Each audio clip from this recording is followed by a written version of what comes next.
we took the advice of our Dami Mami friend, went up and Oh as if Jesus. what? It's the truth. Went up in short, infiltrated our way to find um I forgot his name. It's okay, Well, he died. before then, there was a fiddle contest. There was a fiddle contest. There was a Oh very yeah, like the first half was the conversation and contest with our big woman friend. Calavera wanted something that she couldn't have. good I eyes. cannot wait for Verdi to maybe not Verdi, for someone to explain to Vanya what the fuck happened. Oh, Verdi will probably be like, yeah, and a devil flirted with me. It didn't go very well. And Vanya's just gonna be like, wait, what? There's gonna be Proof some that you- significant others having a lot of wait what moments. It just keeps happening. Right on. So let's backtrack just a little bit, and then we can catch back up where Dom left off. So, you guys made your way into the alchemics wing of Tilrigger's Laboratory of Horrors, the second of many floors on the way down. Discovered some skeletons in a closet. Made your way into a hallway, and in the last game we started, while you had met with Calavera, one of the alchemists in the alchemics wing, an apparent overseer of some kind. She claimed to be in charge of, what's that word? Morale? Morale. Thank you. In charge of morale and keeping people motivated. You had some conversation with her, and she essentially said, in very few uncertain words, basically, you got to buy my silence if you want to hang out. Introducing to you the idea of brokering some kind of contract that would circumvent her contract with Till, stating that she only had so much time before she had to be back on the clock, at which point she would have to hunt you down. So a crossroads bargain was brokered. Initially, Calavera would have settled for not a soul, but a day of service with a specific member of the party. She found something interesting in Verdi. As people were kind of, perhaps a little bit hesitant, and perhaps because she was feeling a bit generous, she also let you in on a secret about crossroad deals. Devils can be suckers for competition. They like to gamble, and they like to beguile gamblers. Those who are prideful are those who like high stakes. They will often beguile into a deal to engage them in a competition of the devil's choosing. And we Winner takes learned all. that Bones is both. We learned that Bones is both. As is good Bones. and right for a cat. As is good and right for a cat. Whether it be pride or willingness to gamble, you dove in and accepted a challenge. There was a musical competition, a duel, a duet, a duel, a dueling duet, as Calavera played upon a golden fiddle and you played upon your lute, empowered and perhaps emboldened by your experiences with the Feywild and the enigmatic Autumn Prince known only as He. There were solos, there were illusionary effects, there was a lot of sweat, and eventually, Calavera's strings broke. Having won the match, secured an awkward experience, or the lack of an awkward experience for Verdi, and a shiny golden fiddle. You won the cooperation with the concubus Calavera, who then proceeded to basically info dump on you guys just what the fuck was going on, give you a few moments to ask questions and find out more about the situation. Were there any details that really stuck out for folks during this conversation?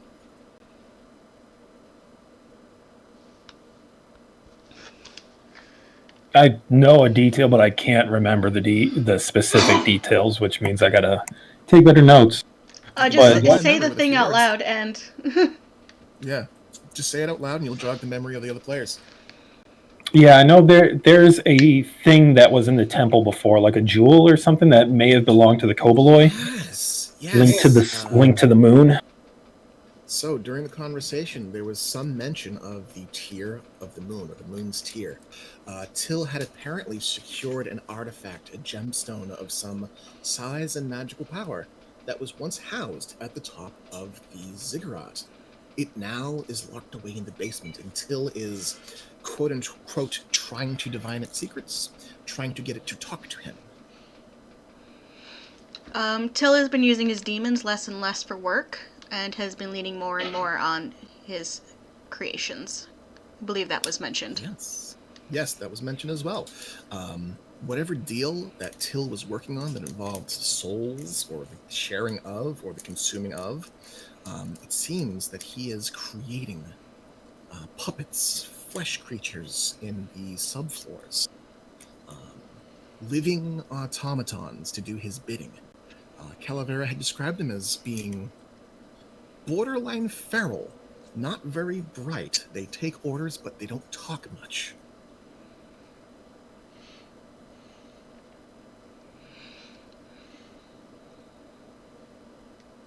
I'm sure I have more details written down here. I'm sure someone's taking notes. The pertinent information.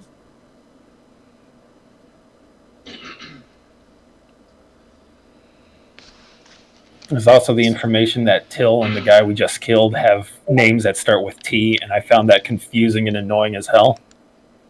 Oh, all right. Well, I'll have to make sure that my characters all have different names with different letters, I guess.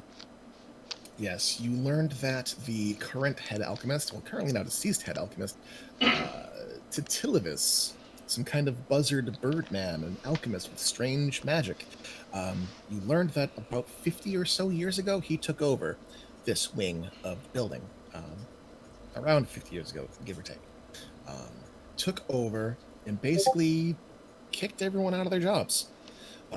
Relegated them to doing paperwork and busy tasks while he handles most of the mental heavy lifting. You learned through Calavera that he's conniving. He's a sycophant. He's working with Till because the Transference project that Till is working on seems mighty interesting to Titilivis.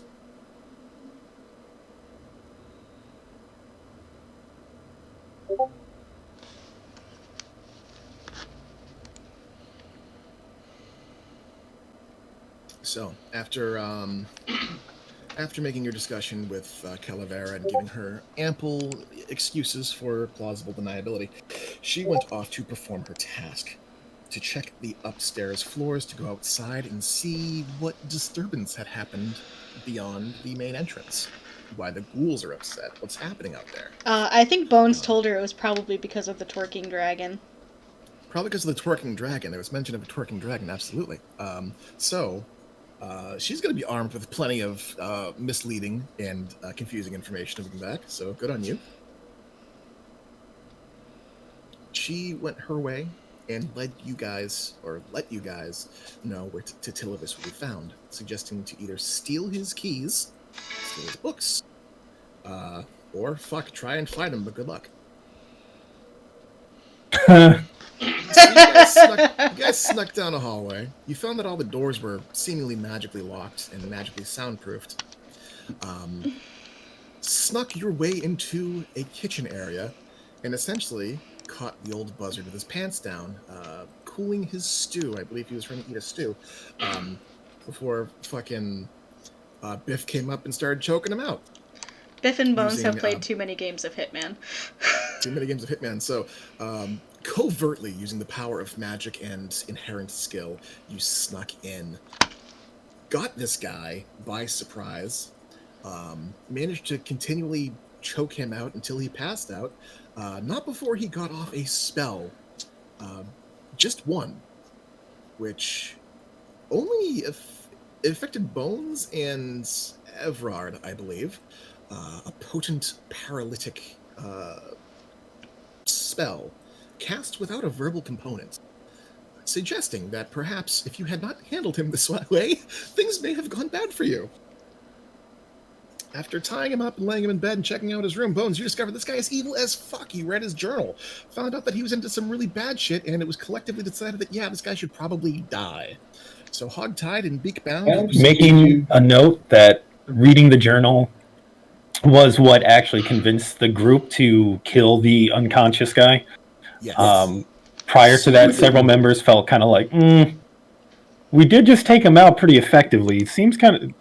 Even Bones kind of felt off about killing him while he was unconscious. Yeah, Bones was like, I don't have any strong opinions about this. And then she read the book and she's like, I'll murder him my damn self. I have strong opinions about I this. now have strong opinions. Kill the bird! Kill the bird. So, dressed like a turkey, you guys essentially beheaded the guy, almost, more or less, throats are thin. Grabbed his book, grabbed some stuff off of his desk, looked around, checked his library. You found some items. You found some clues. Roar, you found a couple of hints about your former... Well, Roar, what would you call Mr. Price? Father? Progenitor? Yeah, Father's father's the closest, closest, yeah. Does anyone else in the party know about this relationship? About Roar and Price. Because admittedly, it's new to me. vaguely, yes. Bones knows because she's joked about the fact that Roar is imprinted on Crosp as a replacement. Okay, not widely known. Knows He has not hidden it, but it's also one of those things that has been gone into more around Crosp and other alchemist type people, as opposed to... Short story, the party doesn't know. I mean, Except for Bones. you guys literally, unless someone had walked away, you guys literally heard one of the demons say, referred to him as if he was the Master Price, and then was like, oh shit, you're definitely not. You're his kid, aren't you? And then everyone just let that roll off of them. I remember the conversation about Price. I just couldn't remember the kid comment. Noted. Price was mentioned a few times throughout the campaign, but it has been only peppered in here and there. I think Gallian had mentioned it. I believe during the initial episode when Laura was explaining why he was coming to Tikal, Price was name dropped. Yep. So if you would like to clarify, out of character, just what that relationship is to Roar, you may. And it would be assumed that during your adventures, during downtime, your party members would know. I know I mentioned it before, but as a primer, imagine the beginning of Edward Scissorhands and the mechanical guy making Edward and everything. That's kind of the father relationship. Only Roar isn't responsible, at least not directly, for Master Price death. So, you would consider him a father figure, or maybe even just a father, as is similar for many Warforged. Oftentimes they consider the ones who kindled them to be familial, father, mother, or simply master, that they owe them a debt. This one is adopted. And you know that, Roar, that Gallian does treat his kindler, Maester Ironfoot, as his papa. Well and truly blood at this point. So, Roar had spent time in Titilivis's study, going over the books and trying to find any references to Maester Victor Price. And found some information about the former adjunct alchemist overseer, the former leader of this wing, at least for a short time, someone who had written notes and perhaps made studies down here.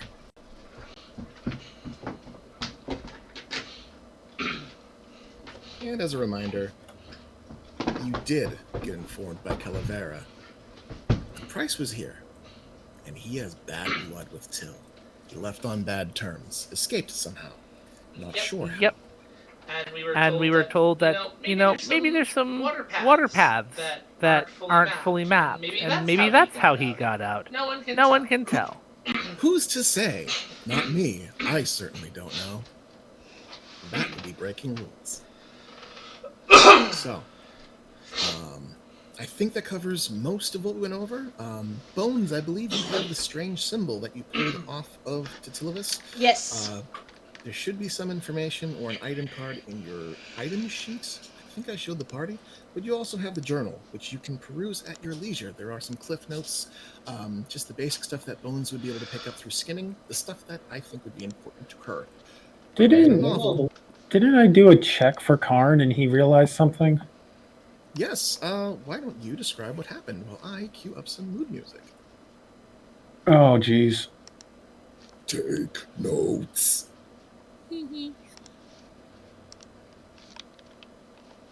No, that's very true. This is why Karn doesn't remember. It is. Very convenient excuse.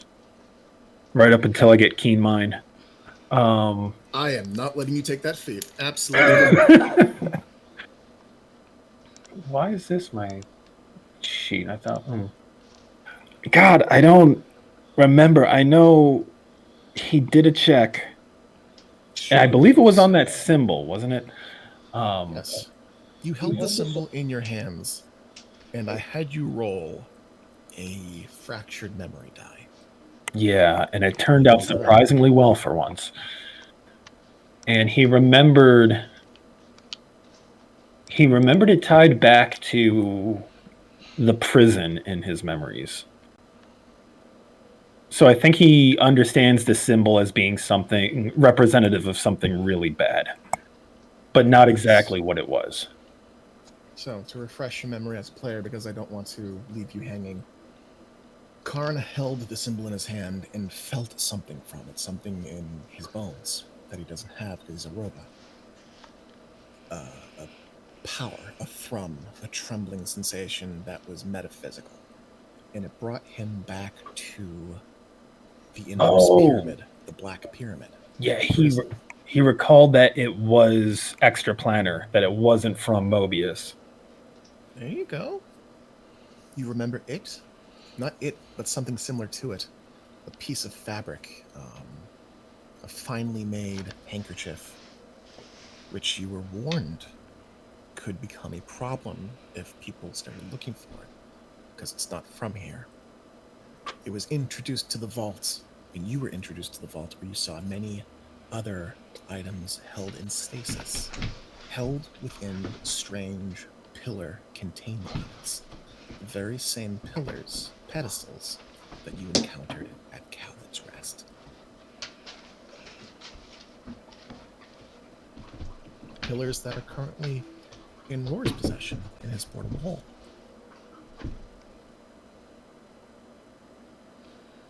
Taking notes. Cool. Just in time for spooky music to kick in. All right. So, how are we doing this? Live. We're doing it live. So you guys, let's bring it back in. So far, the day has been eventful. Through pluck and well-placed lies, and exceptional use of your skills, you had not only brokered a deal with an Erinyes to get into this place, but torn asunder the magic which held those outside from coming in, breaking the locks. Without a key, you managed to make your way inside of a secure facility. Through guile and careful tactics and a bit of tete-a-tete, you befriended the doorman, the guard. From there, it's been a whirlwind of events, from devilish union workers putting together machines to sabotaging was essentially a union breaking machine, to making your way into the alchemic's wing down below by beguiling the intelligent overseer of that union. You made pacts and deals and beat a very old and very skilled bard at their own game. Through quiet cunning and tactical combat experience, you snuffed out an extremely wicked bird-like cursed being.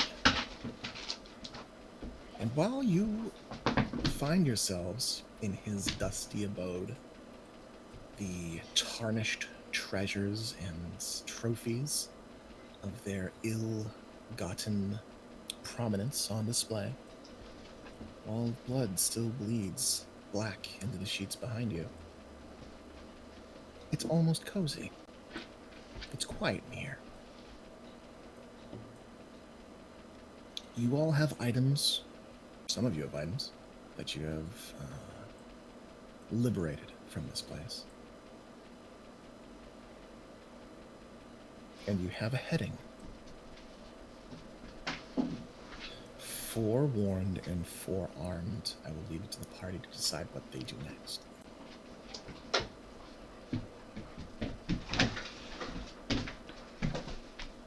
I know Roar pulled some rings off of the mage. Oh, he offered one to Leah. It was a ring of protection, I think. Yes. Yes. Presumably.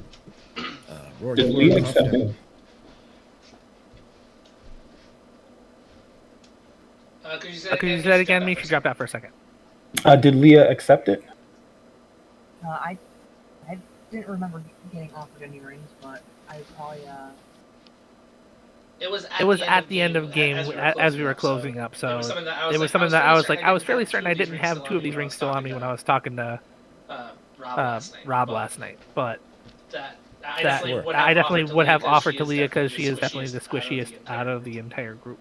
Yeah. If you guys want to go, if you guys would like to go over items and distribute them now, if you'd like to take a short rest, you can do that now too as well. Yes, I gotta get used to. I want to know this fiddle. Okay, cool. So we're going to start the game with a short rest. You guys can go over some inventory management. If you have items, you should be able to drag them off of your character sheet and onto the token of the party member you'd like to give it to. If that does not work, let me know.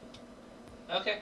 Okay. Out of character, I would like to remind people that we actually are technically on a time limit currently because when we left our lovely concubus demon, she only had something like an hour left of her break before she had to report back.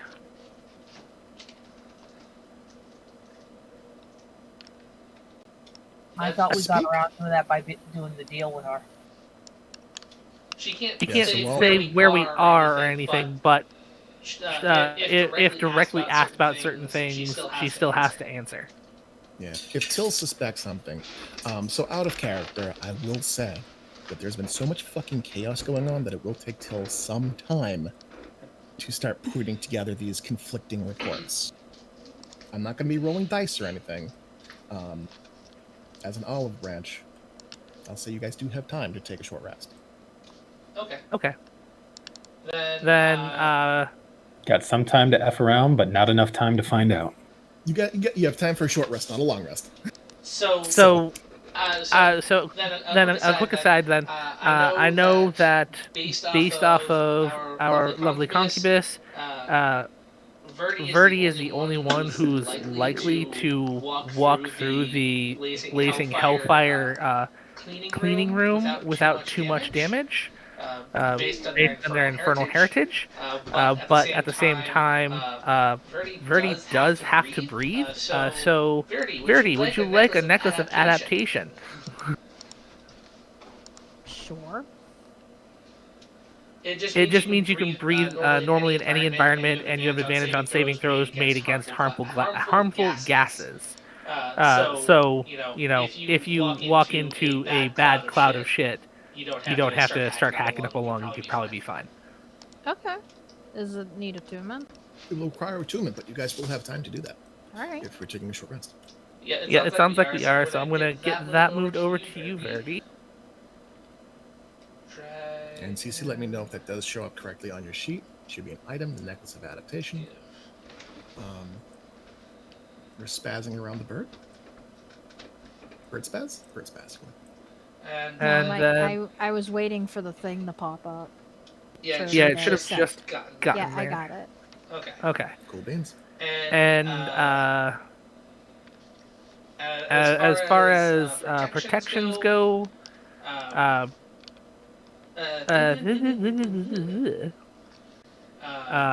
Leah, do you have 2 attunement slots open right now? I do believe I do. Yep. Yeah, you've got 2 of them. You have the shield of you have the animated shield, which takes up only 1 slot, so you have 2 slots open. Okay. Okay, then I'm going to pass Leah, the squishiest, One of the, a ring and a cloak.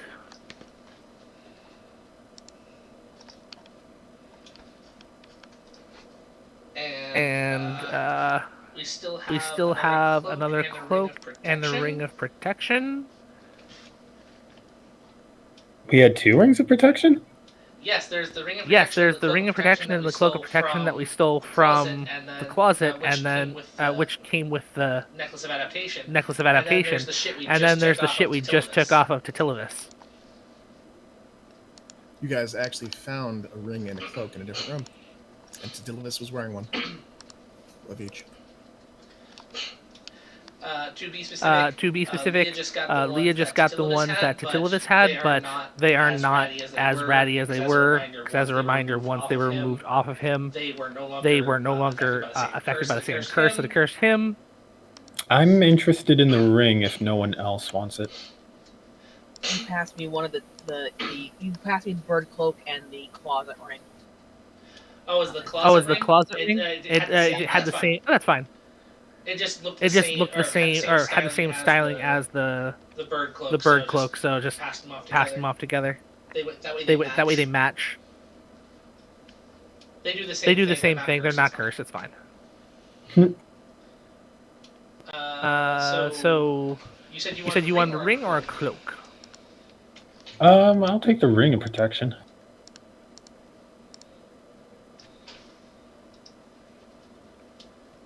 And I know I have an okay but Bones, Biff, are you guys looking for a small AC boost?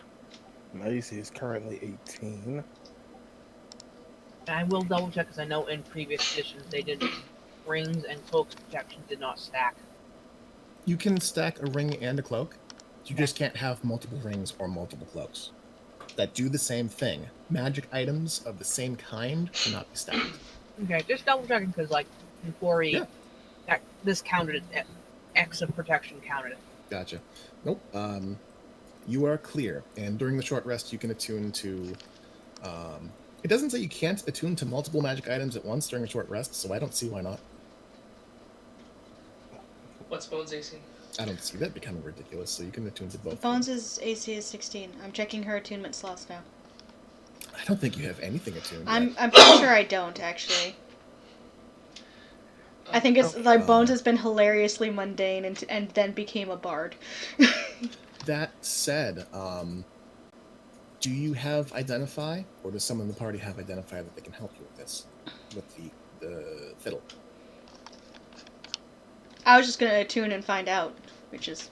We're gonna fuck around and find out? Fuck around I can't and wait find to out. deploy some cursed items on you guys. I'm sure. I have Identify, so if she would like it, like a description really quick and then attune, I can do that. Okay, I'll let him cast Identify, and I will pull out the book I stole for Cross's house.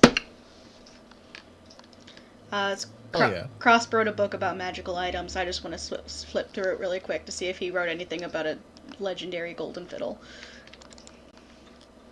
Legendary golden fiddle. Okay. And I just want to see if it's in there. Like, I'm just curious. Sure.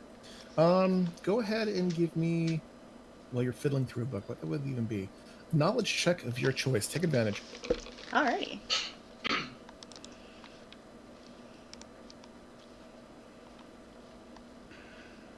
Yeah. Would investigation be a knowledge check? That's perfectly fine.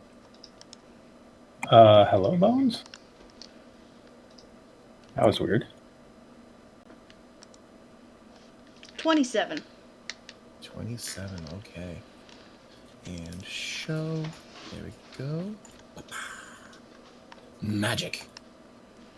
Oh. I think we all can see that. Yeah, It showed for everyone, but I identified it, so I don't care because I could tell her what it is. Laura, you identify this magic item. You can describe this however you like. Ooh. Very good. So bones, this can turn into a lot of instruments. It doesn't have to be this golden fiddle. It could be a golden.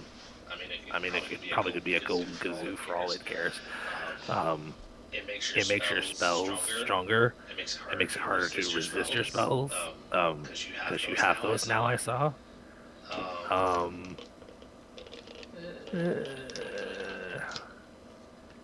And if you focus on this really hard, you can learn a neat trick for about 8 hours a day. That's helpful. Like the mending thing that I do, or the thing with cleaning that I do. If you don't know how to do that yet, magic stuff. So with an investigation check of 27, you flip through the book and you search for cliff notes, side notes, information that Cross would have written down about items, magical items that he knew of. There is a maybe unsurprisingly small section on bardic magic, and you get the impression that Crosby either doesn't really understand how bards work, or doesn't understand how they should work. Did you see that there are a number of instruments referred to as the instruments of the bards? Specific musical instruments that are passed down, often from a master bard to an apprentice, or tales of being offered one by a traveling man in a cloak. They are not exactly shrouded in mystery. It's known that these exist. There are at least 5 of them out in the world. No one's quite sure who made them. It's rumored that sufficiently powerful arcanists and musicians made them themselves as almost a sort of convergent idea. Unlike some magic items, which are, created by a society of wizards, by a pact or a group, it seems as though bards who have done their own thing just kind of make these as they reach the pinnacle of their power, of their skill.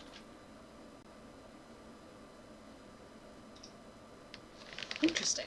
Okay. The golden fiddle, the instrument that you did that do correctly? One moment. Mystify, demystify.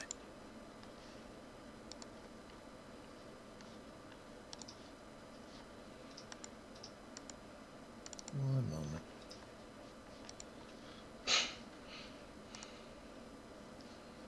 That should have demystified in your inventory. Where is it now?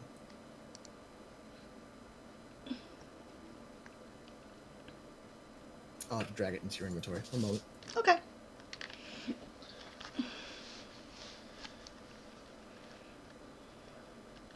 +1 gold in instrument.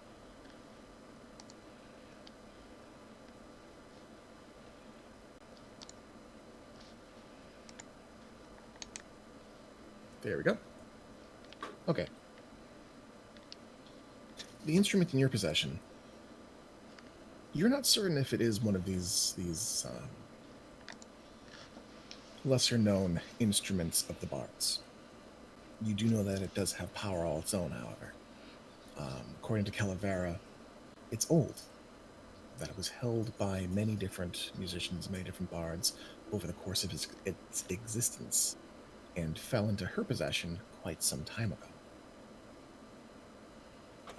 I would assume that you spend the duration of your short rests attuning to this in the cloak. Sure do. Okay. So, Bones, you're attuning to stuff. Leah, you're attuning to stuff. Karn, you're attuning to stuff. And listening outside the door. Listening outside the door. Yeah, I'm assuming Karn just kind of has his back to the door, listening to it. Is anyone else up to anything during the short rest? Or would identify the fancy gold cornered book with the gems and the angel embossment thing in the center. Okay, give me a moment. I've already burnt the second identify spell slot for that. Okay, a moment. Oh,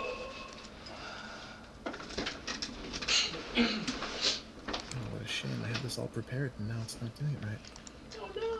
The only thing about the fiddle is that it does not, the instrument is that it doesn't seem, I don't seem to be proficient in it for some reason. Oh, let me adjust that real quick.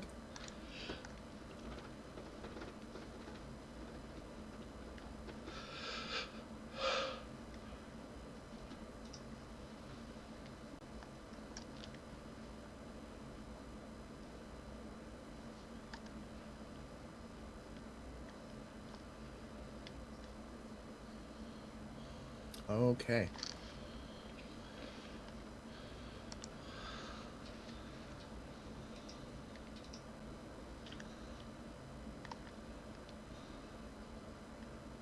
Proficient. There we go. Here we go. Awesome. So, you identify the tome as a tome of leadership and influence.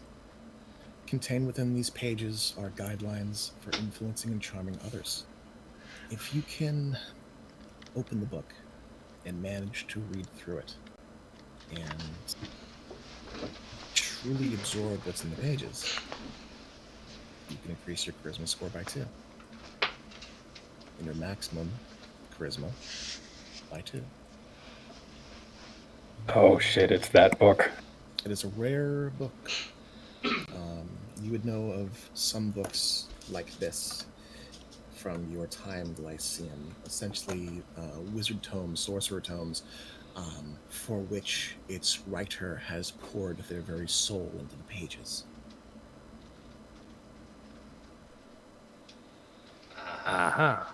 Very nice. I will put that into a place of honor in the hole, and come back out of the hole. And the rest of my time will be tuning to the screwdriver. Tuning the screwdriver. Excellent. Okay. So you're tuning. Bones, you're tuning. Leah, you're tuning. Karn's tuning and watching the door.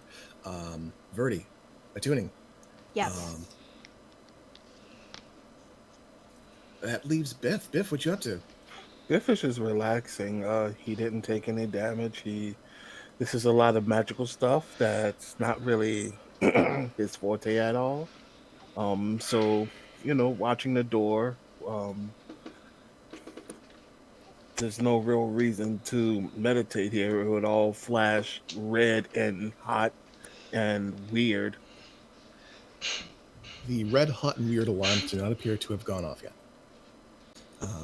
You kind of peek out and look around into the kitchen area. You see that there's a door to the south, looks to be maybe a pantry, and then there's the way you came. The stew that Titillus had been preparing to eat. Well, it's green. It smells kind of funky, kind of spicy. Probably poison, you're not sure. You keep your ears out, you keep your eye out, but it does seem quiet. Almost supernaturally so. So, well, Biff... I like the idea of Biff just relishing the fact that he choked out a powerful wizard. I mean, pat on the back. Go for it. while you guys rest and prepare and study your magic, Verdi, you hear a voice just shy of your left ear. As you focus on it, you realize, oh, that's in my head. So how'd it go?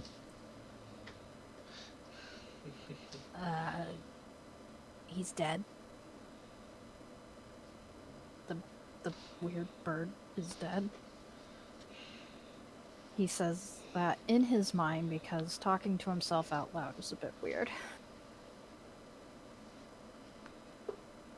There's a long pause. Well, fuck, I didn't see it turn out that way. Good on you. Good on you.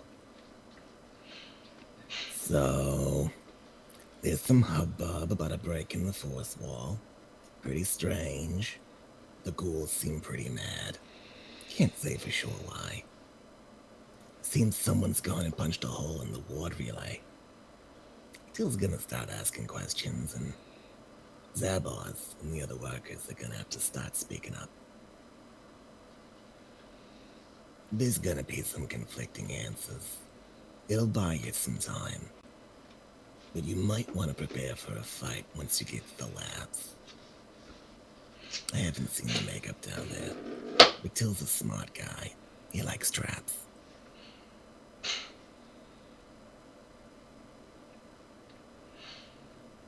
I appreciate the heads up.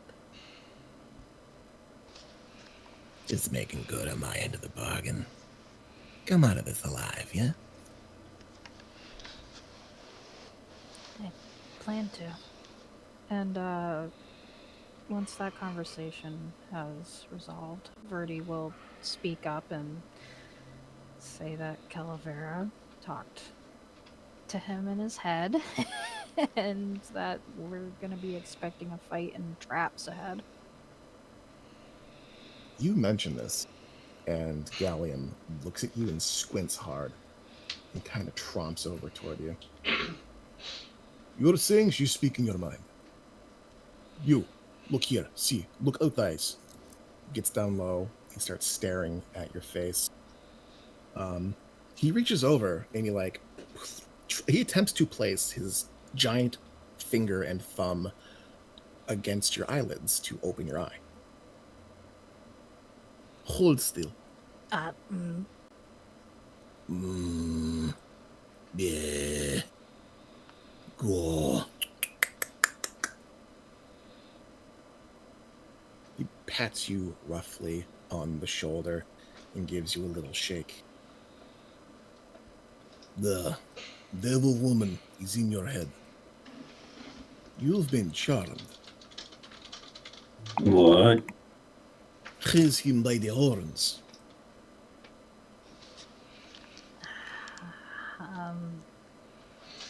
Okay. Yeah, maybe he's useful. You will let Gallium know once you are not wanting the devil woman in head, yeah? Can knock her up now if you like. Kind of readies his hammer. No, I'm good. For now, I'll be fine. He leans in close and kind of dangles a finger, points it, waggles it at you. Do not be falling for womanly wiles. It's easy trick. You're smarter. Gallium trusts you, but not be doing something stupid, yeah?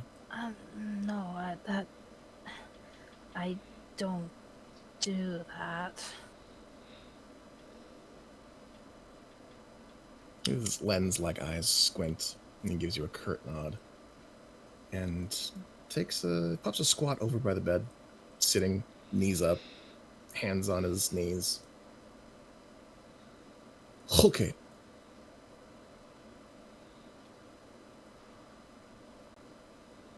Karn is frowning at Verdi in concern, but if Verdi looks at him, he just holds a fist up in solidarity.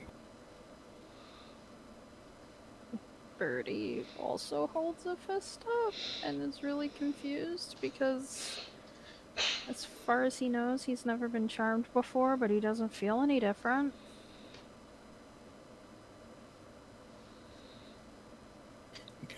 So it's around this time that the short rest would have concluded. The magical items in your possession are now considered as attuned. Your stats should change dynamically once you attune. Yes. Excellent.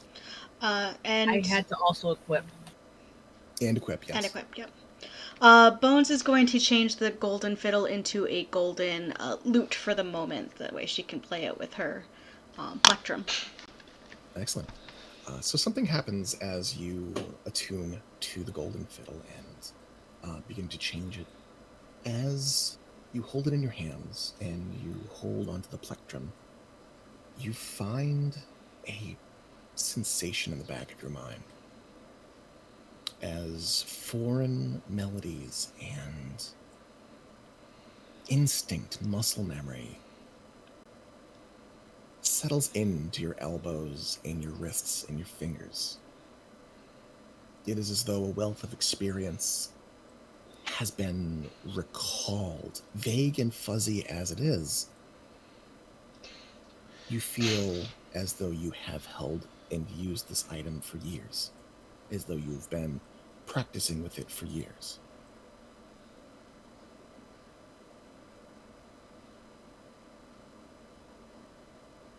Similarly, Roar, as you attune to the all-purpose tool, that strange screwdriver-like tool, the gem in its pommel glows with a faint light as you hold it in your hand.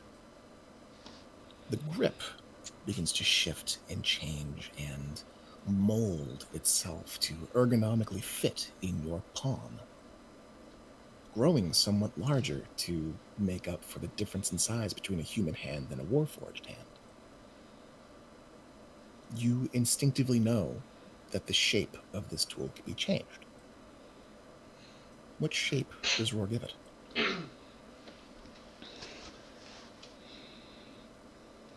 For the moment, it stays a screwdriver. The screwdriver, it remains. The shaft is straight. The pointed tip is finely cut. It's brand new, as though you had just bought it from Harbor Freight today.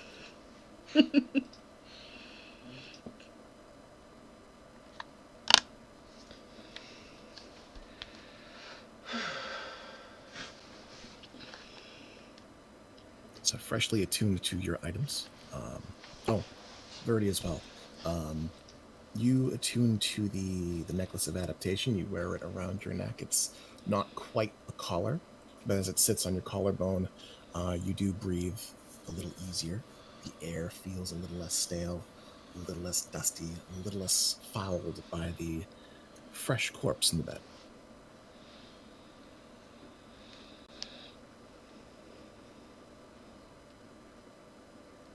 Those of you with items of protection feel the inherent magical tickle of warding magic surround you. It's brief as the attunement settles in. So, with equipment equipped and some conversation from elsewhere, you guys break from your place on the floor here. Where would you like to go next?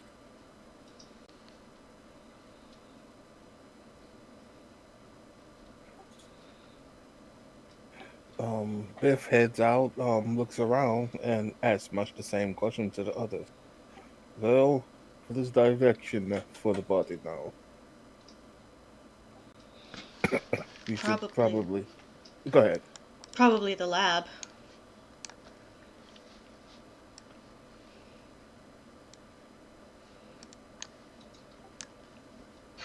Down.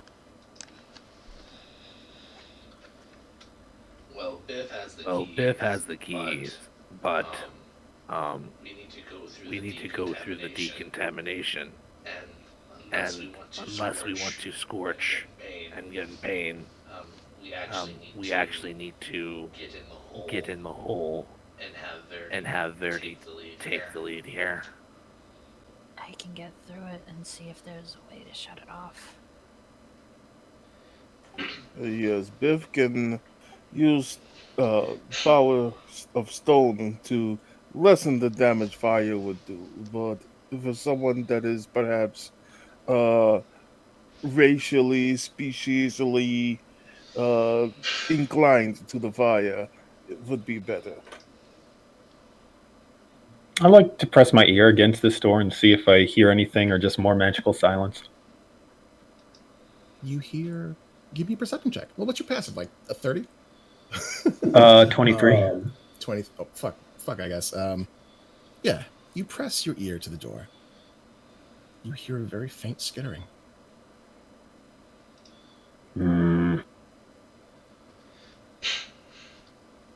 Something is moving on the other side of this door.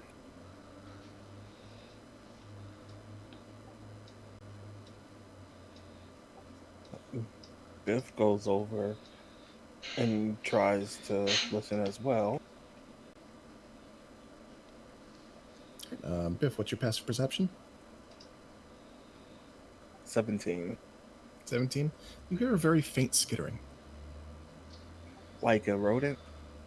Or maybe like slower and more heavy-footed. It doesn't sound like it's footprints. Maybe a rodent. Something small. Yeah, Biff leans away and pats Karn on her shoulder. It's not to be worried about. Perhaps only small rat that has gotten through the cracks. One would become a small rat.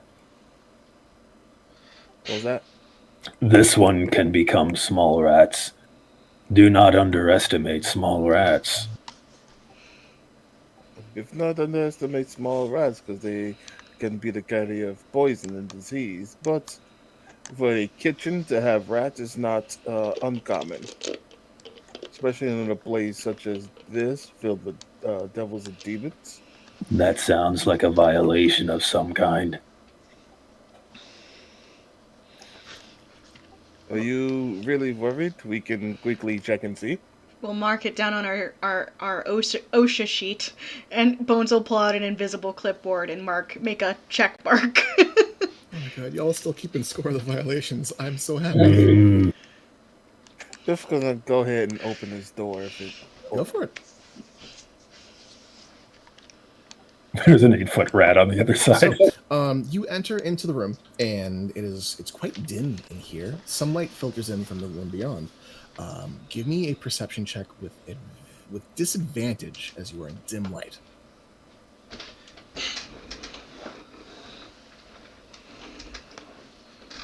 11.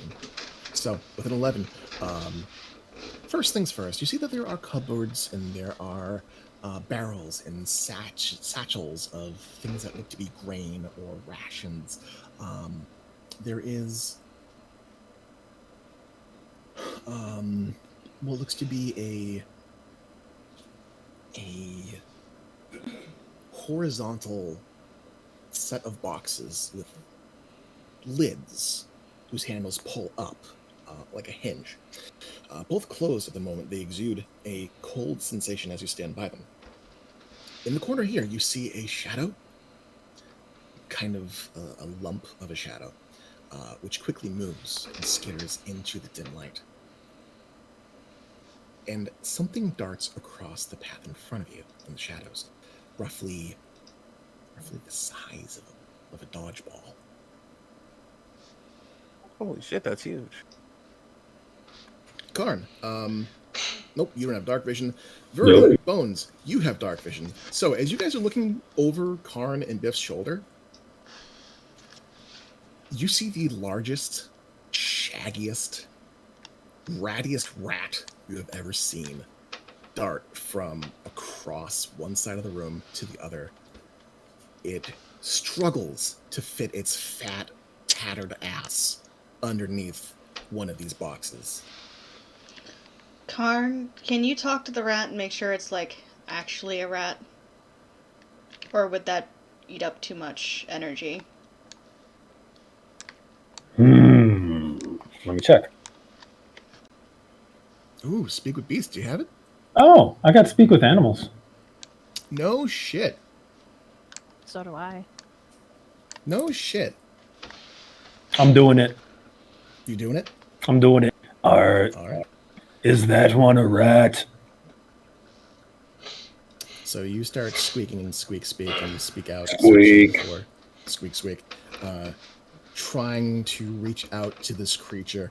And you hear a response. The rest of you hear a shrill series of squeaks. Karn, you hear.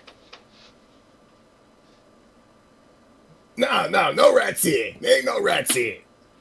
What the fuck? The rat says there's no rats here. This sounds like a rat thing to say. Then Karn has an idea.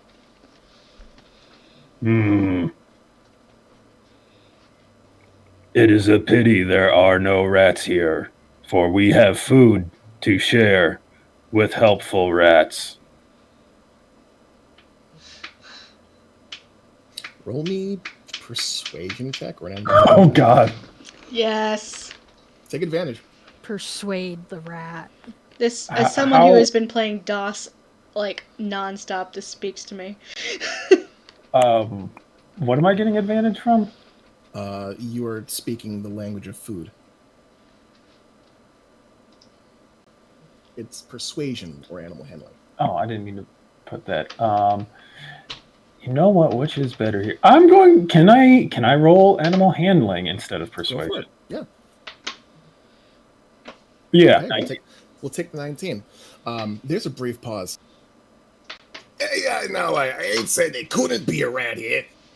And the tiniest of gross, mangy noses pokes out from beneath the square storage containers. You can barely see it in the darkness. Its nose sniffs about. Its whiskers are gnarled and haggard. I'm gonna look back at my companions. This one requires some food. Verdi will take out one of their ration pouches. Are we feeding the rat? Yes. Some of the soup. He's already pretty fat. We don't want to kill the rat, do we? No. The rat might have information. Then we are not feeding it that slop of shitty soup. I mean, the soup wasn't going to kill the bird. We killed the bird. I'm gonna take the rations from Verdi and kneel down and slide it across the floor in the rat's direction. The rat looks at the rations and kind of pokes his head out and squints and glances back at you. You'd swear that it was scowling. Hey, what the hell? It's all dry and shit. I guess it beats the hell out of flour. I've been eating flour for 4 days straight. I haven't shit in 3 weeks. It'll do. He starts to dig in. This one is sorry to hear that. Hey, you got any salt? Give you some salt. You got any meat? Look over my shoulder. Do we have any salt or meat? Oh, you fucking kidding me? In the soup. Don't give him this soup. I look back at the rat. There is a soup here. Oh, no, I ain't touching that. That's got rats in it. I have specific meat rations, which I am sure are salted meat. I mean, I might be a cannibal, but I got standards. Perhaps a little piece of salted meat. Yeah, I'll take some salty meat, sure. Biff not sure Biff has ever heard of a picky rat. Perhaps the rat that is not a rat can share some insight into the creatures that walk this floor. Except for the bird one. That one is dead. So he sniffs at the salted meat. Well, you can mark off one of your meat rations off. He kind of chews on it, struggles with it a little bit, punctures into it with his big front teeth, and sits politely, as polite as a disgusting fat rat can be, looking the party over. Karn, you'd swear that he's scrutinizing the group and sizing you guys up. All right. You want to know stuff about the people on the... Well, they ain't really people, but there's the short ones. They like to play tricks. They babble and they talk, and it's really hard to think around them. Then there's the ugly one. Incidentally, I start like repeating what he says in common for the others. She likes to chase rats, not to kill them. She likes to use them in a magic. She makes things go boom. One time, there was a friend of mine forgot his whole 14 days of his life gone. Just forgot it. Forgot his name. Forgot where to piss. Awful. Anyway, he's in the That super sounds now. terrible. Awful. The imps are the worst. The little ones with the wings. Oh my god. They like to lift things up and drop them. Yeah, it's in the few good men's heads crack on the ground. Not too good. They set them on fire. And there's the ones that try to bleed them. They like the blood. But there's not many of them. There's just the little ones, the short, weird guys with the wrinkly skin and the books. There's 3 of them. There's two of the normal, fiery bat-like guys who like to set things on fire, drop them. And then there's the one bitey guy. And then there's the big bitch. And then there's the little bitch. Big bitch is nice. She sings to us. Well, I don't think she sings to us, but we hear her sing, and it's nice. And then it's Bird. You know about the bird. He smells like shit. Yes, the bird is dead. Yeah, fuck that guy. And are there any holes or passages that are hidden from most people that this one might know about?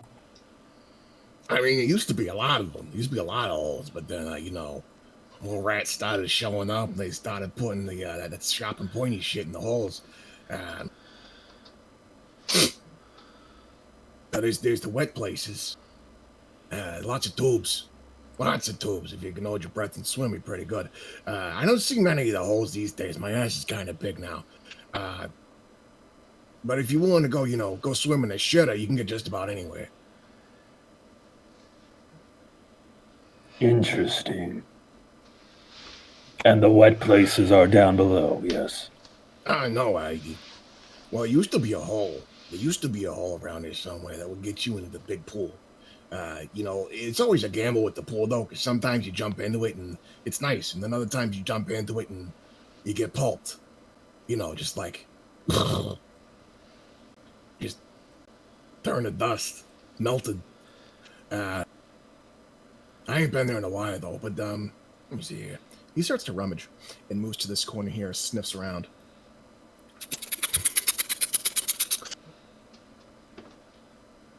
Over and this way. I can't really get through the wall here, but, my memory's pretty good. I got you map a thing, you hear it, and you know where it is. Over through this way is the pool. There's another way you can get through there, but Path of Fire, I wouldn't do it. It's too hot.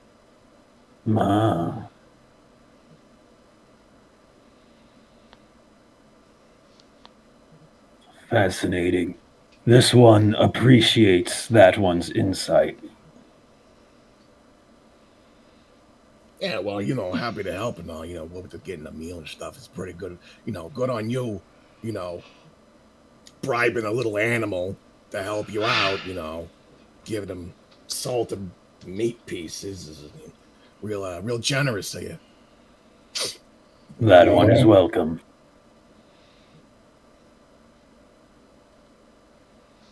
He looks at you expectingly. He asked for more.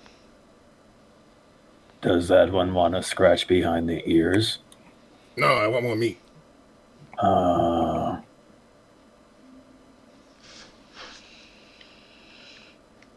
Does Karn say this? No, he's still squeaking and rat.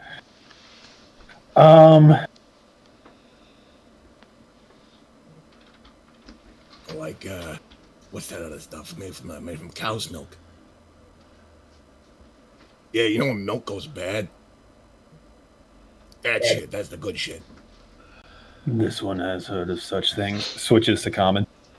This one thinks this one has learned all this one can from that one. Is there anything these ones could give that one as a parting gift?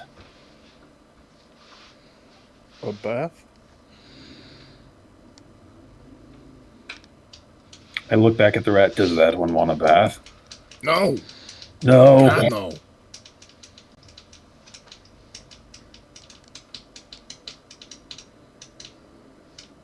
Does he want something else? Food. Oh, that's not surprising. I'll hand over another day of rations. You hand him another slab of meat. And he looks up, as you go over and hand it over. He looks you over, realizes cat, and takes the meat and hides underneath one of these shelves. Drags the piece with him, watches you from a distance, glances back between you and Karn. Much obliged. Hey, not for nothing, but that bag over there, seen him, come and use that every so often. It's smells good.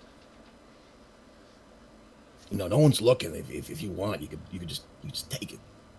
A bag that smells good in here in this little pantry. I ain't gonna snitch. Yeah, he points you in the direction, and I'll you see that walk over to take it. Among the various bags there of grains and what looks to be frozen slabs of animal pieces. Inside this chilled container, you find a leather pouch that is untouched by the rime of this perpetually cold box. You notice that there is a symbol stitched into the front. It's a small bag, about the size of a coin purse. It's got some heft to it as you pick it up.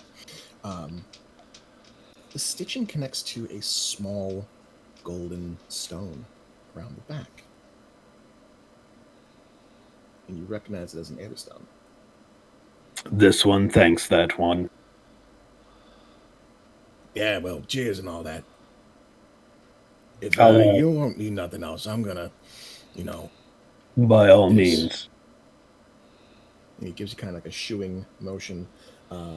Seeing that he's done with his business, the victor of this interaction. If that one speaks to any of that one's companions, and they think there is something interesting that those ones can show these ones, encourage those ones to make themselves known to these ones, and these ones will reward them.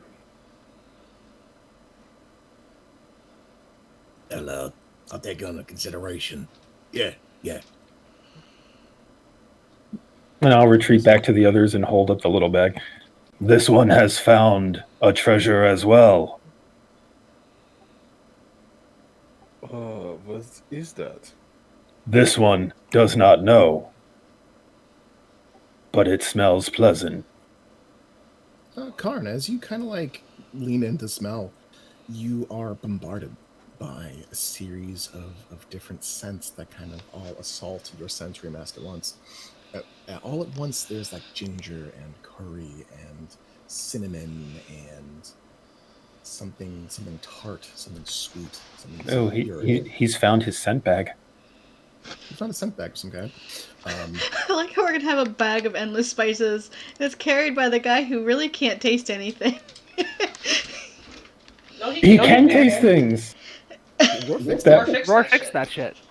Yeah, he can smell. That's why he's going to keep sniffing this bag. Thus begins Karn's food adventure, and he's gonna Karn's gonna fix become that a COVID master problem. chef at the end of the game. That's his Dude, end. I cannot wait. I cannot wait for Chef He's Bot gonna 9000. slap Tonys on everything. Yes. He becomes Salt Bay, cooking Brontosaurus. So, closing the door behind you, you leave the Ratley to his business, and proceed. You fucking locked me in here.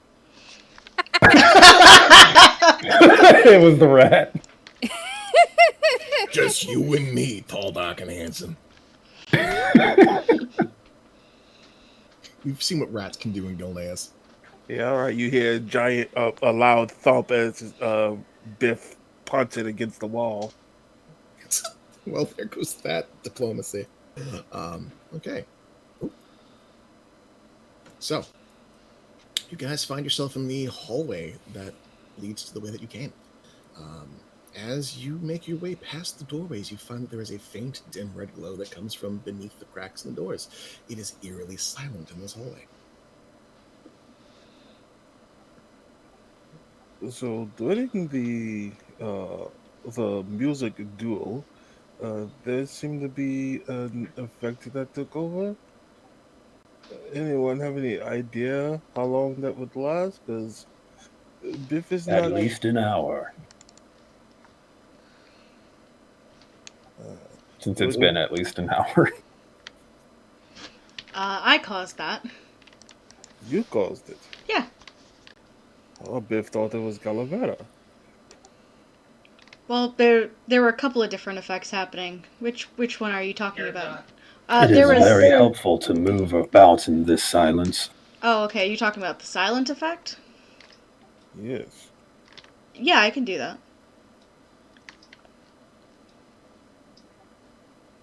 Gallium stands beside the doors. You guys make your way.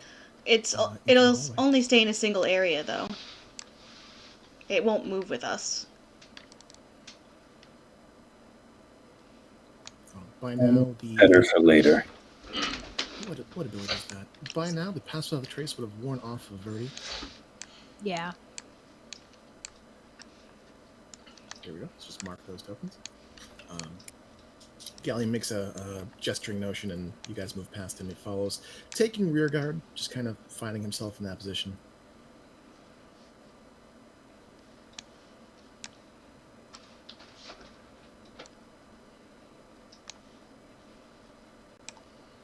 Okay.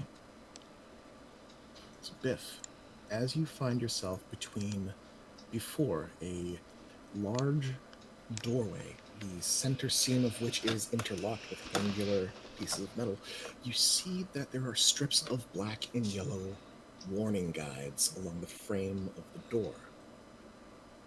Above the door, there is a sign with what appear to be runes in a language that you don't understand. Who speaks Infernal? Me. Is it just Rudy? I think so, yeah. Bones spec into languages that are common. Roar does speak Infernal as well. Speak and read. So, you both make out that the room is listed as the decontamination chamber.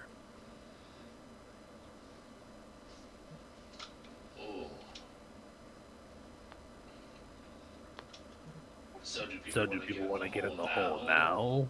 Yes, now's the time. I mean, we could have all gotten in the hole before, but okay. This one would not have met the rat. You seem mad that we are not in the hole. Do you not enjoy our company? I would like to sit for a while, maybe. But I open up the hole and I just walk in, and Everard follows me in. All right. You could have gotten your own hole. No one has stopped you. And Biff walks in. The Verdi will be okay, yes? I should be. Should be? Yes. I gesture to Natasha to get in the hole. Natasha begrudgingly enters the hole, looks at you. What did Natasha say? Because I think my speak with animals lasts for 10 minutes. Are you sure? Okay. Oh. You see that she does give Verdi one last concerned glance before hopping into the hole. I'll follow Natasha in and say to Natasha, the Verdi will be all right. I know, he's strong. Still.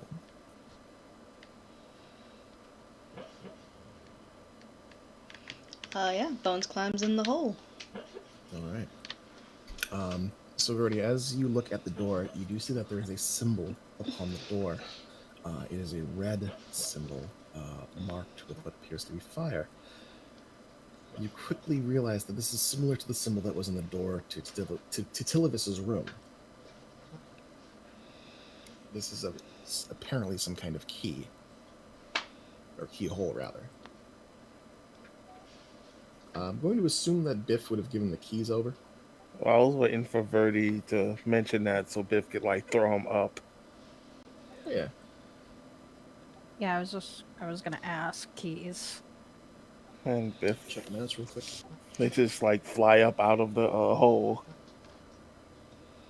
Well, Verdi's head will poke into the hole and be like, Smack in the face. Wouldn't that be something? He manages to get the loop around his horn. Cornhole, but with a anyway.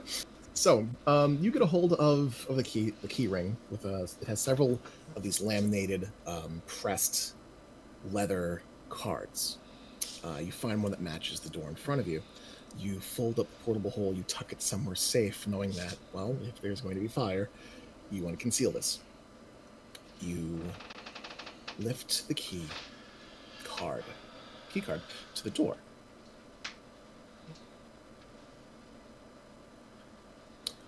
And the door opens up in front of you. So, Verdi, you may step inside. Biff, you're in a hole.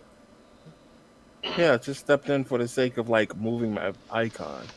Oh, okay. Yeah, we want to see what's in here. Oh, yeah, sure. Okay, you guys can. put Right? I yourself mean, I can drag myself into the ether so I can just see nothing. Okay. Man, that's me being unable to do theater of the mind. God, fuck me, I guess. So you guys can cram into that room. You are assumed to be inside of the hole. Where did I put Galleon? Hell. In the hole. You didn't move him. He's still in the hall. Now you moved him. He was the first to get in the hole. I'm large. I'm in the hole. So you guys cram on in there. Verdi, you step forward. And where are my descriptions? Cool. You find yourself in a chamber made out of mostly stone, with a steel grated floor with many holes in the bottom. Mounted on the left and right sides of the room are a set of what appear to be brass shower heads, only huge. Engraved upon the nozzles are what appear to be the reliefs of draconic faces, and they point down in such a way that they look capable of saturating the entire room once activated. The door ahead of you is made out of the same interlocked steel as before. As you stand in the center, a voice speaks out through a smaller tube, a brass tube beside you. Now entering the cleaning room. This is a reminder. No faculty may be permitted into the main alchemical mixer without donning a clean suit and rebreather mask. Failure to comply will result in, pain, primarily. Remember, I own you, so don't screw up. God damn it, Rob. The door behind you abruptly shuts with a loud shriek, and the pipes begin to rattle. Was I supposed to wear a suit? Verdi, give me a dexterity saving throw. I mean, Oh, Verdi's no. wearing and the cloak and the other. Oh wait, no, she's not. No, he's not. He's just the okay.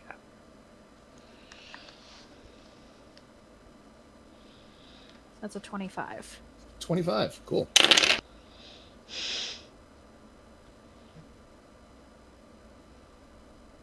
So that's 22 points of fire damage, reduced to 12. Just deliberately walked into a fireball. Reduced to 11 as the room fills with billowing flames exuded from the dragon's maw. But don't I have more resistance to that because of fire resistance? Inherently, you. Oh, hold on. Yes, you take half damage from that too, because you succeeded your save. So that is half damage, so 11, and then you take 5 points of fire. As the blaze washes over you and does little more than turn your skin lightly pink. The fire dies down. The flames begin to trickle along the floor before a force from below sucks the air from the room. Not a vacuum, but it does pull the flame away from between your legs and your feet to somewhere below. Gonna move you, Bones. Sure thing. The door beyond opens, leading into a dimly lit, enormous chamber. You deploy the portable hole, your horns and brass-tipped horns still a little red hot, as one by one your allies exit from the hole. Before we exit from the hole, I want to... Oh yeah, you had something to do in the hole. So What are you doing in the hole? while Verdi is burning, you're doing something in the hole. So let's rewind a minute or two. Yeah, just after entering the hole and reassuring Natasha, I'm immediately going to look around for that podium thing.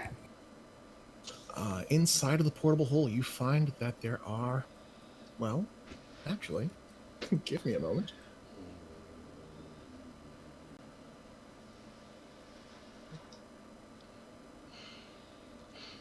We're going to toggle this in navigation. Oh? When you say When you say podium, do you mean one of the chests? Yeah, one of the pedestals. Pedestal, that's what I was looking for. Doors, portable hole. Where is it? There it is. We're going to pull to scene.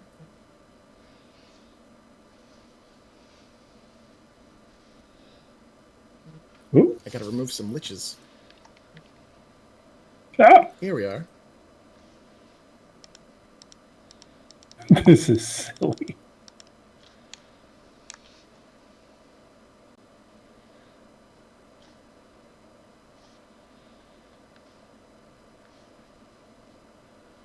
Silly, but cool.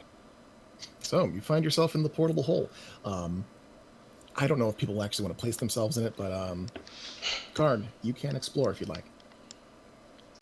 I immediately start searching for one of the pedestals. All right, you look through. You do find that Looking there are. for The pedestal from Khaled's place. Khaled. I point over to where they're arranged currently. why do you want to see them? This one thinks this one remembered something. And I'm going to kneel by one of the pedestals and just give it an examination, looking over them. The first one that you stand before, there is a glowing flame contained within its center. Do they all have something contained with them? One moment. The first two closest to you have flames within their center. The two to the end have no flame. I'm going to go to the empty ones and start looking through them and see if I can recall anything about how to turn them on or off. Okay. Since it's fresh in your mind, roll me 2d100s and take the higher. Ooh. If you roll above a 60, you'll see that Karn remembers something. Oh, wait. All right. Oh, no. 71. 71.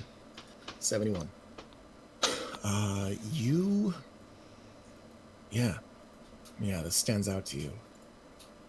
You don't have a memory per se, but it's more like a muscle memory. You remember that you can place something atop the pedestal.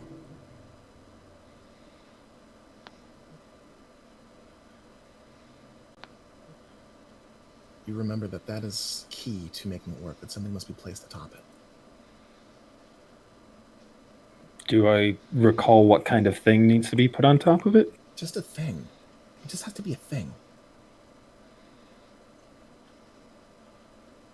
Oh.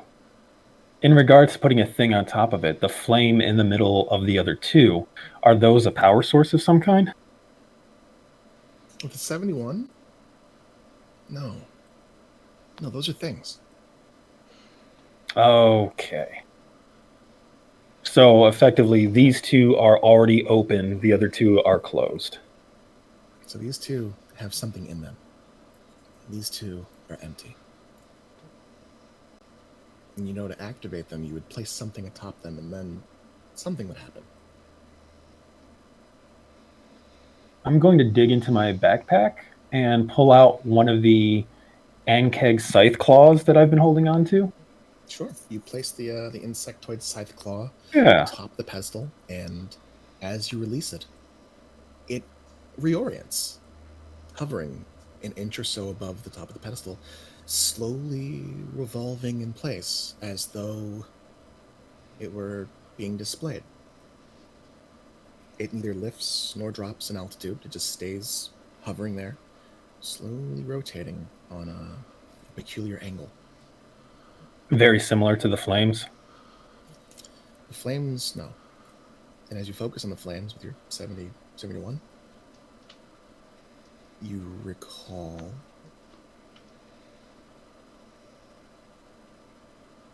something. You lift your hand forward and you close your fingers. The Ankeg scythe bursts into a green flame and is siphoned into the pestle at its center, which now glows with a green flame. Oh. Do I remember how to get it back? Yeah. As you focus on it, as you stand in front of it, within its proximity, you unfurl your hand and you focus and you will it. The flame is siphoned up from the center. The burning Ankeg scythe returns to its hovering position and becomes solid once more. I'll place it back into my bag and then turn to look at Roar.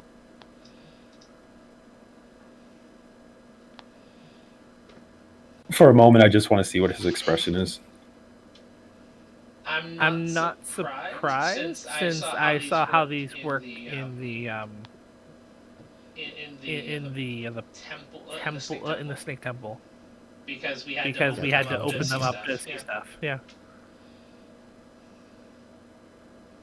This one remembers these things. Long ago, far away. I'll look over at Bones. The symbol that one found, something like it was kept in one of these things. Kept because it was dangerous and not easily destroyed. This one and others were meant to watch, guard these things.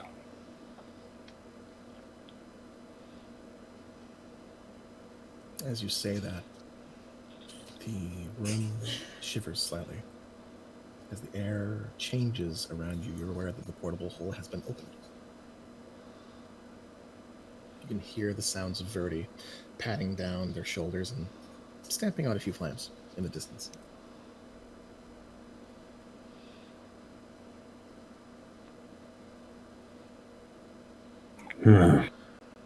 I'll rise to my feet, rub my chin, and proceed towards the exit.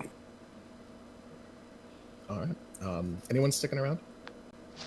No. No, sir. All right. Back to 4-2. Okay. As the door closes behind Verdi, and the rest of you make your way out from inside of the portable hole. You find yourselves in an enormous chamber. Let's see. This huge dome-shaped room is dominated by a series of tube-like vats. Each extends about 6 feet in the air. They're about 10 or so feet around, looking almost like giant pills. Pipes and plumbing attached to them from various different corners of their fixture. From each, there are a set of channels which extend into a large pool at the center of the room. Let's see. At the very center of the room, you see a wide pool. It's hard to tell how deep it is, but you're all caught by the scent exuding from it. There is a soup of foul-smelling, greenish-brown liquid. Those of you with decent passive perception can see bits of stuff floating, suspended in the viscous and slimy slop.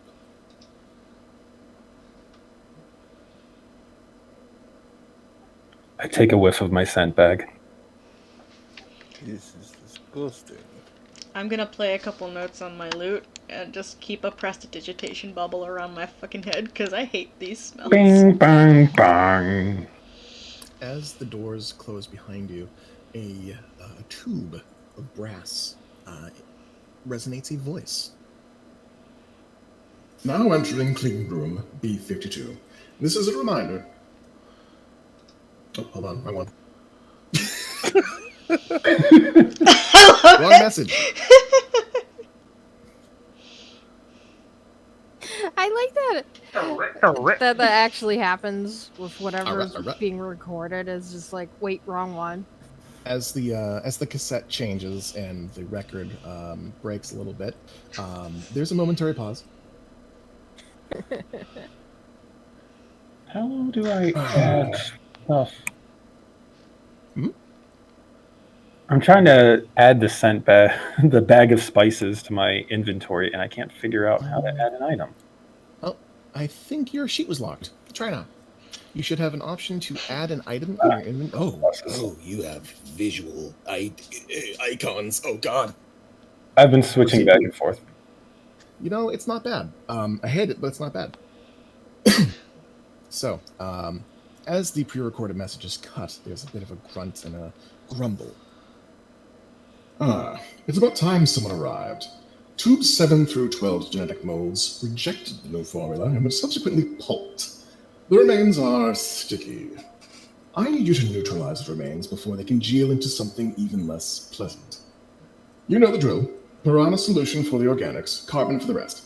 Flush and fill with an aqueous solution of 12 parts K-white to 1 part water. And for God's sake, remember, the mixer is not a pool, and pneumatic tubes are not for transportation. We still haven't found the last imp who went tube diving, and you know what happens if you die down here. Good. Carry on. You'll be relieved once I have uncontaminated water from my genetic molds. Direct any questions to your overseer. I'm far too busy herding cats and exterminating lizards. Far too many variables today. Far too many mistakes. Get on it. What? The voice goes silent. 12 to 1. I think he thinks we're his employees.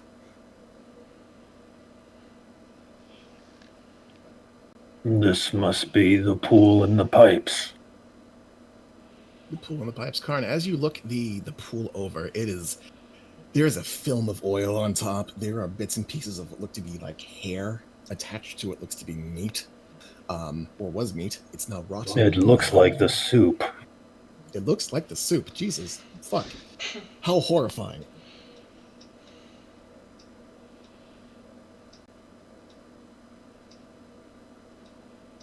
Are there any other doors in here? You see, far to the south, there is a door that looks to be closed shut. It's like the one that you just entered from. Flat surface with a grooved center part. There are warning strips around the top and sides.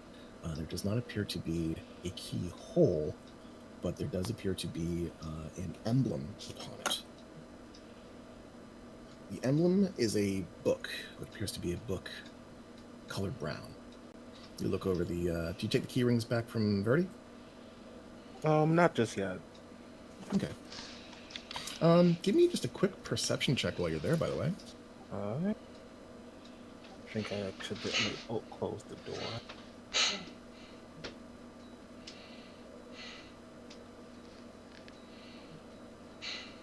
17. You look around and it's pretty dim in the area that you're in.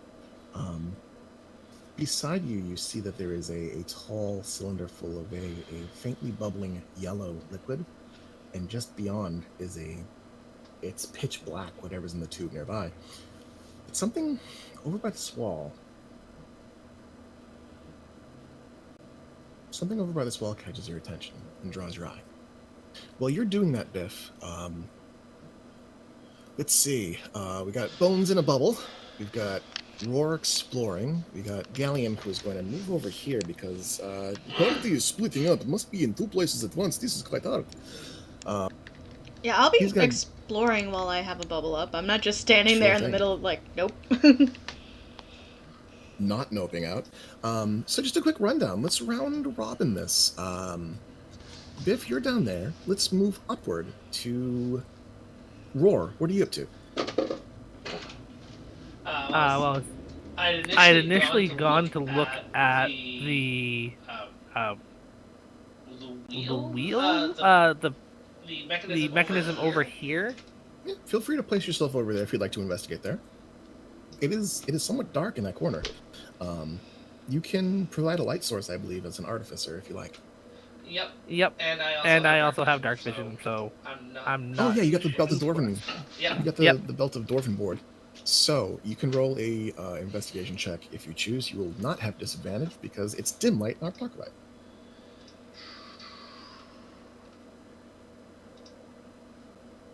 $27.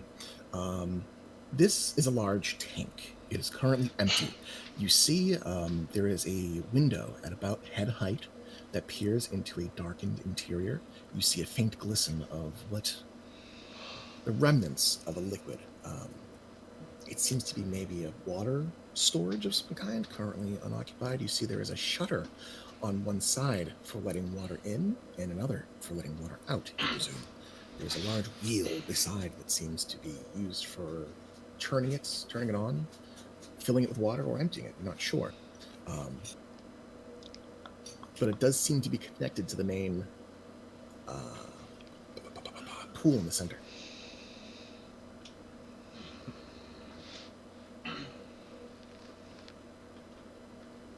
As you look around, you see that there's a similar one over on the other side of the room. I will make my way across to that one. Making my way across town, passing card. So we'll say you're kind of jogging, doing this quick.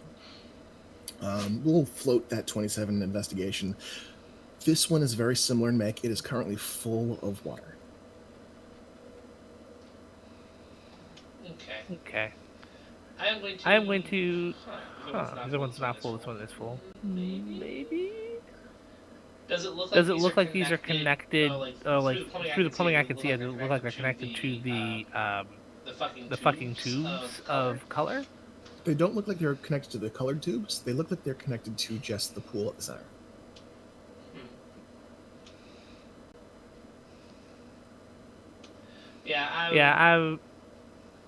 I would love to turn these on, but at the same time, I'm kind of on the fence.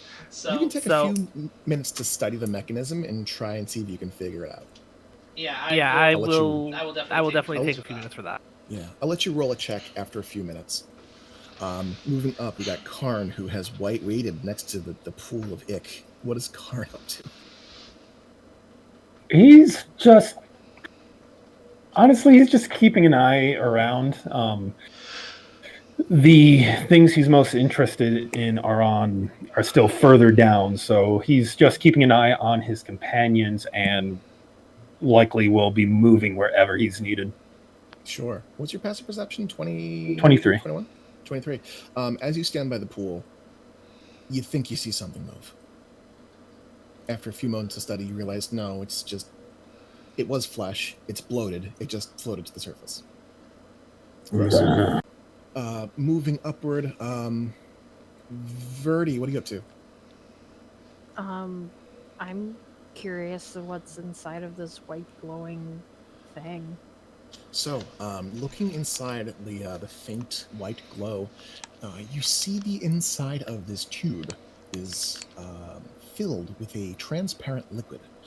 Along the interior, there are several glowing gem nodes that pulse with a faint white light.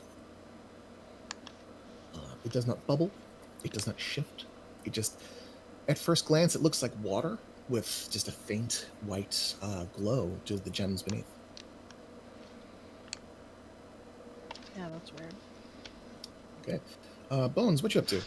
I'm going to pull out my journal and my pen, and I'm going to try and quickly jot down, while I remember, what the mysterious voice, who I assume is Till, said.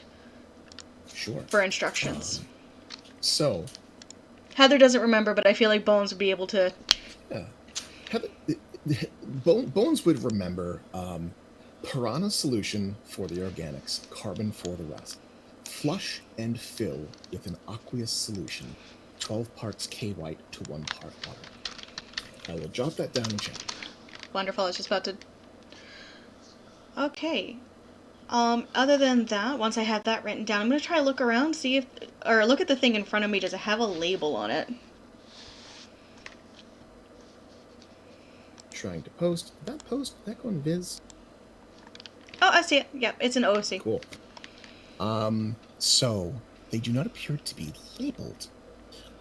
You look them over, and they're definitely color-coded. Give me insight. Give me an insight check. Yeah.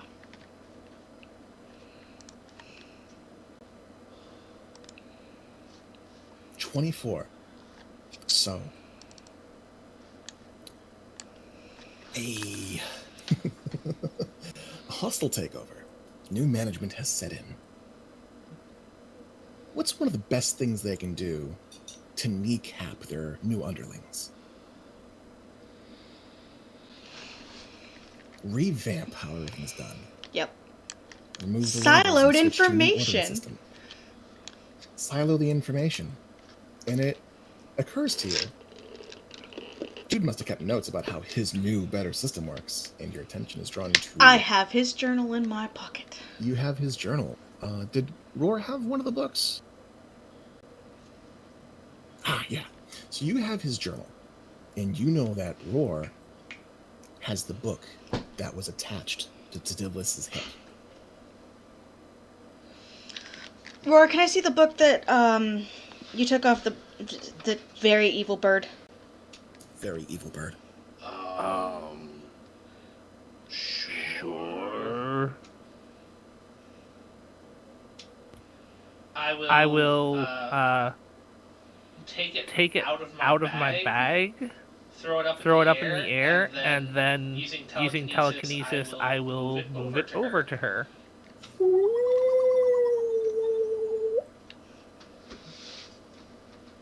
Distant theremin cries in the distance as you telekinesis it over to Bones. Bones, the book is fascinating. Bound in strange leathers, it has these locks on the sides that appear to be metal, but they're warped and twisted, and they remind you of how Roar had fucked his hand up. How the metal had kind of almost transitioned into glass. It seems as though the locks and bits and bindings are mid-transition from one substance to another.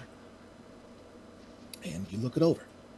You open it up, you start looking through, and sure as shit, there are notes inside. There are guidelines, and there are pictures. One moment.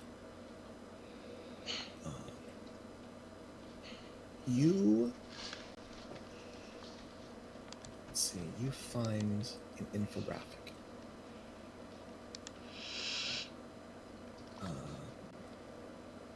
Listing the various colored tubes and the contents within.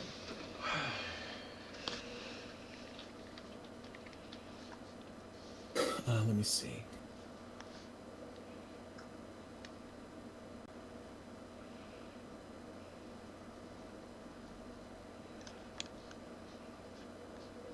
Are you trained in alchemy at all? I am 85% sure I'm not. 85% sure you're not. Double checking. No.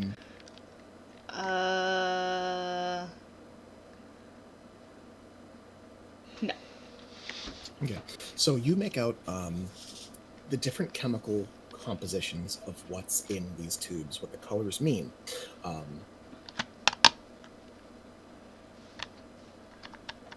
But without the insight of knowing what these things do, you're somewhat at a loss. The labels are in the book. There appears to be... Let me see here real quick.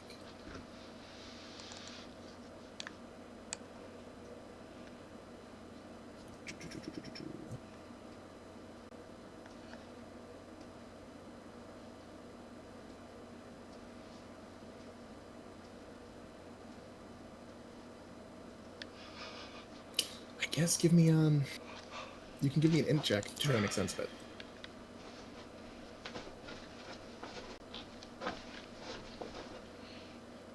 Can I add half my proficiency because I'm a bard?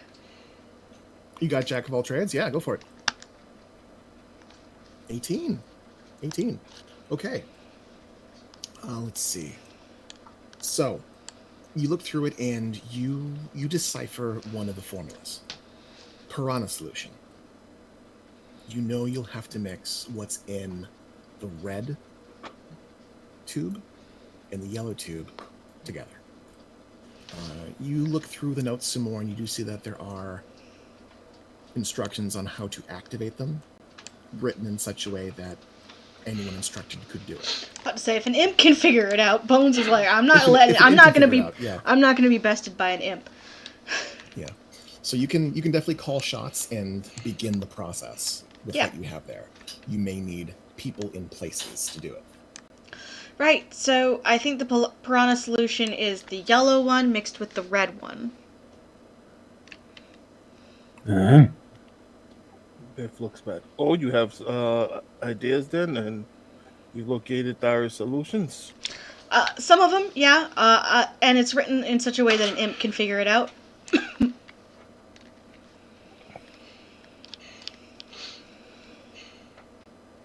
Oh.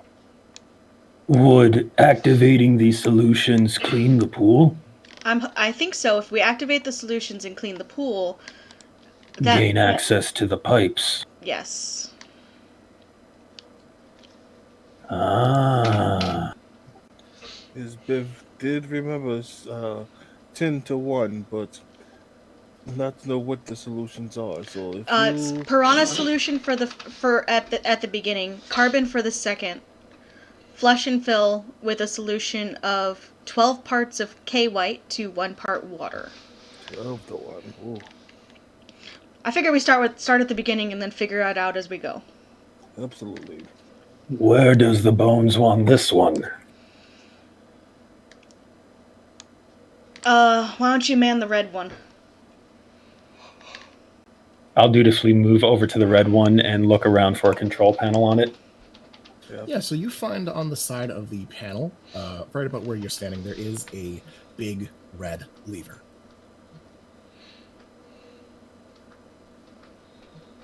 This one has found a lever. This one will pull it when the Bones advises this one to. Biff, similarly, you find that there is a big red lever on the yellow canister that you stand next to. Okay, cool. Biff has found the what looks to be the control for this one. So if the solution is red and yellow together, we will synchronize our pulls. I'll just double check the notes to make sure that that is in the idiot-proof instructions as written. For what you can tell, with the 18 that you rolled, that seems legit. All right. It seems like the right idea. Piranha solution is noted as, well, it seems to be color coded. It all seems to be color coded, and piranha solution appears to be an orange circle. It's red and yellow. Yeah, makes sense. All right, let's give it a shot. Okay. So, Bones calls to give it a shot. Biff and Karn, I assume you guys pull the levers? Yes, sir. They both pull. It takes a little bit of effort to pull, but they click. And as soon as they click, they snap back from your hands to lock back into place, appearing to administer a measured dose. You see bubbles appear from the bottom of these glass containers as some of the solution empties out of each. Those of you who stand near the pool, you see bubbles begin to form. And then more bubbles. And then more bubbles. As the solution within goes from a sickly, muddy brown green, it takes on this angry orange gold tint. The materials within, the bits and pieces of stuff, begin to blacken and char almost immediately. Gallium takes a step back and raises his shield, and can't decide whether he wants to stand between you, or you, and decides to instead stand here. Shield raised, hoping his massive body will prevent whatever happens next. Bones, you see that this, whatever is happening, is starting to foam and fizz vigorously. Roar, are you trained in alchemy? Yes, I am. I have alchemist tools at least. All right, Leah, are you alchemy also? I do not have alchemist tools. I have herbalism kit. Okay, so this would just be for Roar then. Just passive. This is a violent chemical reaction. You're not sure what's going on in that book, but seeing this is enough to make you worry. We might want to back up. That's not good. Well, was the solution not supposed to be only one and then 12? Perhaps we should add the other part. First the instructions were first to just take care of the organics inside of there. Then it was take care of the non-organics with carbon. Everyone takes a step back. With my experience, do I believe that adding carbon now will lessen the current reaction? Give me an Arcana check. Give me an Arcana check. No, alchemy check. Sorry, alchemist tools check. This will just be a mental proficiency thing, so you can use your tool check ability for this. It's going to be an int-based check, double your proficiency.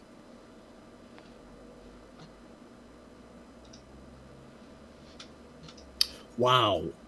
Whatever that was plus 4, because I can't see it yet. Plus 4 to it? Oh, that changes things. So that's a 20, not a 16. So with a 20, you know piranha solution. You know that it eats through any kind of organic material thrown into it, and it is feasting. It is turning everything into basically charcoal, and it's boiling. It needs to be neutralized. It needs peroxide. You look around the various tubes. All of them appear to be a colored liquid, except for this one here. I didn't see a flash. See a flash. Which one? The white one. Okay. Okay. The one that is white is underlit with various nodes, colored lights, but the contents are transparent. Same as peroxide. You think that might be it if you want to neutralize this compound.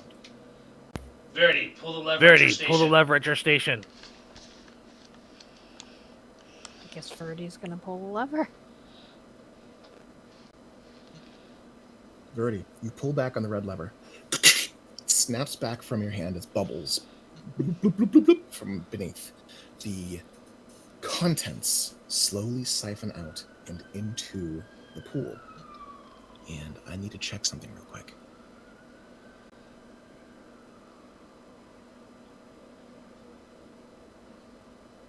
$30 feet? Yeah, 30 feet.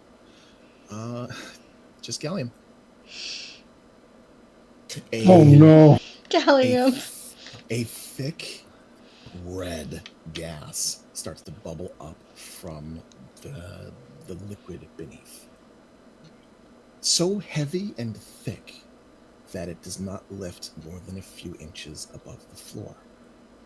It then billows upward and washes over Galleon, the only one close enough. He's going to make a save. Uh-oh. One moment. And as the gas begins to filter back and clear, Bones and Leah and Verdi, as you're closest, you see him stumble. Oh, that is spicy. Oh, no. He emerges from the red gas as it begins to dissipate, and his armor is somewhat pitted.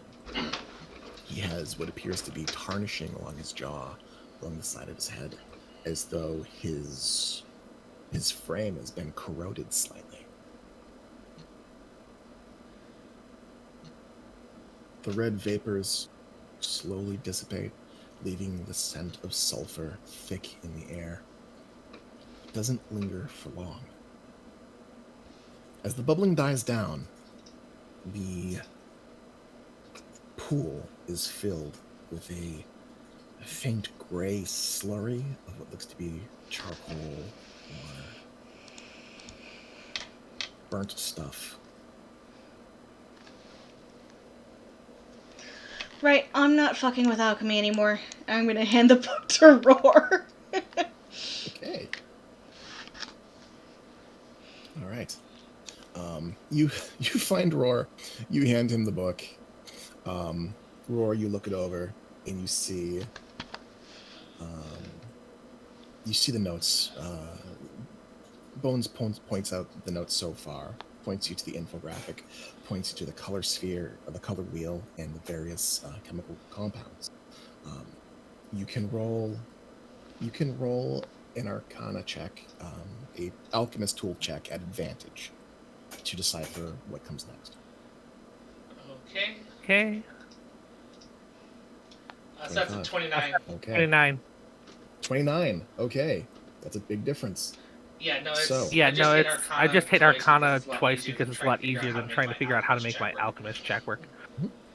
So, from here, it does appear as though this liquid is meant to return to some kind of reservoir, and it has to be purified of poisons and other chemical compounds. You are directed toward a black circle suggesting activated carbon. With that 29, I'll say that the next step is to activate the switch on the black vial, followed by flushing the tank. You see, you can suss out just by your previous exploration that the tank on the right side of the room has to be activated first, followed by the one on the left. All right. Sorry, go on. And from there, you have to suss out just what this K-White material is. But the next step is known to you. Okay. First. Gallium. I said everyone away. You should have moved. Galleon thought if Splash happened, being in way would be helpful. In hindsight, it's a bad idea to stand next to pool. Especially when acid is there. I need you to go over to the wheel in the alcove and be ready. Biff, I need you to get to the black tube, and I need you to pull the lever. You want Biff to pull it now or to wait for a different word? Right now. And Biff does so. Okay, Biff, you pull the lever, and the grayish pool begins to fill with a deep, inky black. It doesn't bubble. It doesn't fizz. It just grows very, very dark. So much so that you can't see into it. And then I will position myself and have Everard present himself.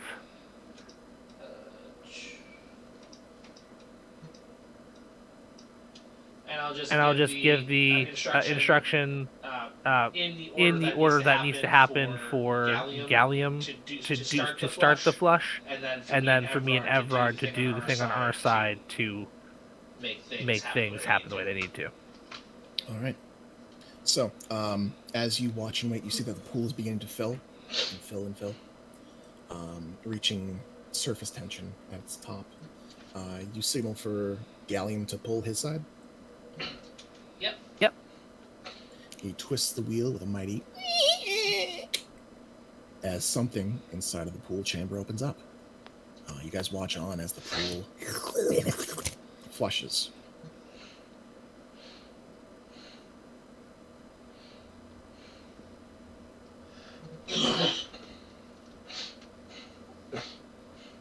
Looks like we have done most of it.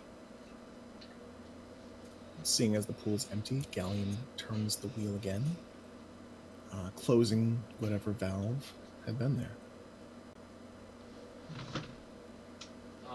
Right? And then before I do anything, I'm trying to figure out the K White.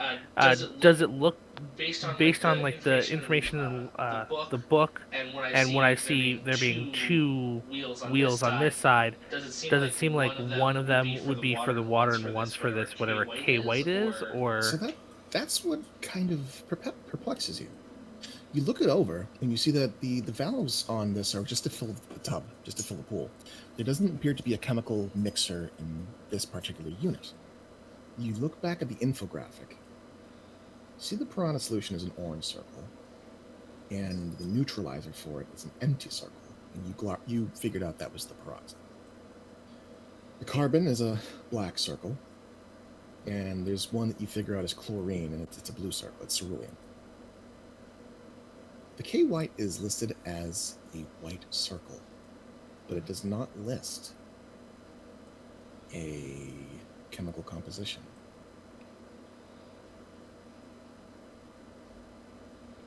It seems as though Titilius was keeping secrets.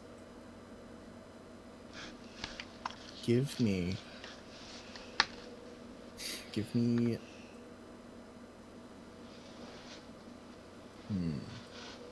Well, let me ask. Does Sam the player have any idea what this could be?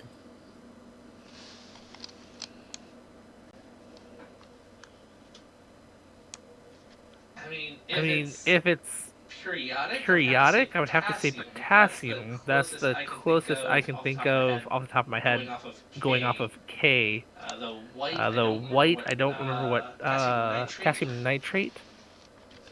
Maybe? If I was to be a guessing person with Sam's, very vague chemical background. Heather is a DM chemistry, but would like to point out that are there any of the tanks that are unlabeled in the book?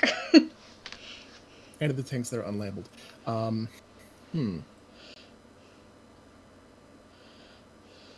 The tanks would have been labeled with the raw chemical compositions.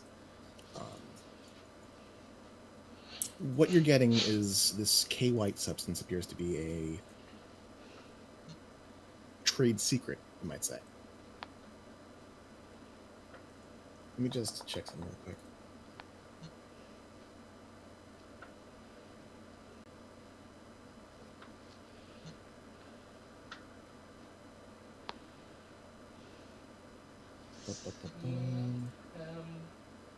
Why? Okay. Oh, you did. Okay. The Sam thought. Would I have any reason to believe that it would be a mixture of the cerulean, the magenta, the yellow, and the black? Sam, take an inspo die. Take an inspiration die. As it just clicks and you think to the colors and the color wheel and the various colored light being produced. And you have this gut instinct. Well, fuck it. If these colors combine to make white, maybe that's it. So you point out the yellow, the cyan. Let's see, the cyan, the magenta, and yellow. Yep. I will point people to. I'll ask Leah to go to the yellow one. Since Bones is already like right at the cyan control panel, or cerulean, I should say. Cyan, cerulean, whatever you call it. Cyan, cerulean, it's all French to me. So, Roar, you point out the next step. You turn your valve, and the pool begins to fill with water. And over the course of a minute or so, Bones and Leah and Karn pull levers upon the canisters.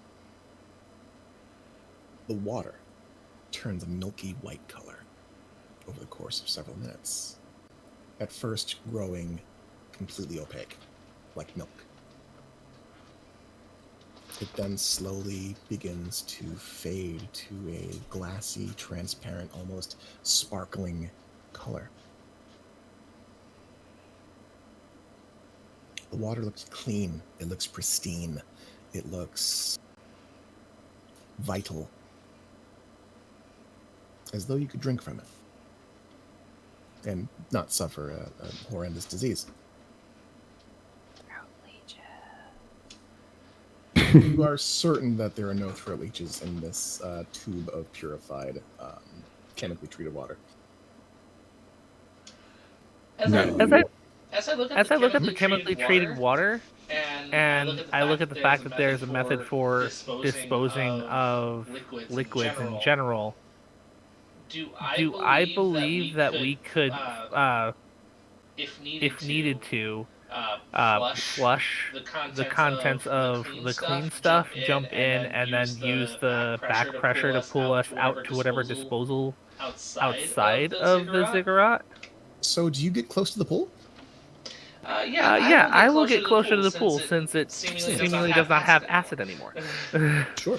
So you get close to the pool, you look it over. Biff, you get close. Bones, you get close. Yeah, those who want to be close to the pool. I'm not getting within the first ring. ring. I'm staying out of the second. Roar, you're positive that it's safe. You could dip your toesies in it and probably piss off Till. Biff, you get close. Karn, you get close. And just a quick round of passive perceptions of those who are checking it out. Or you can roll perception if you don't believe in the power of friendship in your own passives. I'm fine doing with my passive because it's a 12, and that's what Roar would do anyways. I'm looking at it because Bones has big plans if this is in fact fucking water. Big plans for big water. Give me one moment, guys. Look, I'm just saying that if Bones finds a way to call a chemical solution in order to create clarified drinking water. Oh yeah. Like this, if this was not run by an evil lich, you were pretty sure that this could be a fucking water purification plant. But also, it was a temple for allegedly native people, so maybe take what you will from that. Maybe take the lab out of it and put the lab somewhere else, or steal all of it. Anyway, so mixing pool and alchemics. As you guys look into it, you see that there are a number of openings within the pool, within the bottom. Some are small and appear to be just moving the water around, like a contained swimming pool. One large pipe opening appears to move toward the vat that you came from, Roar. One appears to be connected to the vat that Gallium was manning up until recently. There does appear to be a spherical hole big enough for a medium-sized humanoid to squeeze through. The destination to which is unknown to you. He did say not to use the pneumatic tubes as transportation.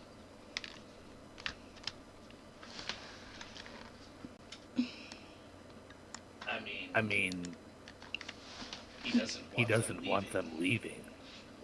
And of course, because of all the magic that he did, if they die, they die, and he's just spooking them. I mean, no one wants to get oozed. At least what they said up top. Or is this water? Like, certifiably water? When I look back at the book and the chemicals that were noted for the cerulean, the magenta, and the yellow, do I recognize that as clear drinking water or something? 'Cause I know you mentioned that the cerulean was chlorine.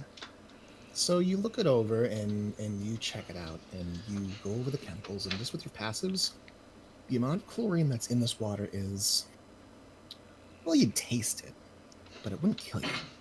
In fact, it seems as though it is an antimicrobial, anti-leech. It's used to kill small things. You could drink it. What's interesting is that a number of these chemicals are core components of organic beings.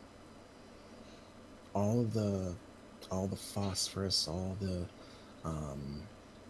sodium, the nitrogen, the potassium that you would need to potentially foster life, yet there's that antimicrobial agent. This is a bit above your particular field of research. Don't drink the water. But if you didn't know better, you would think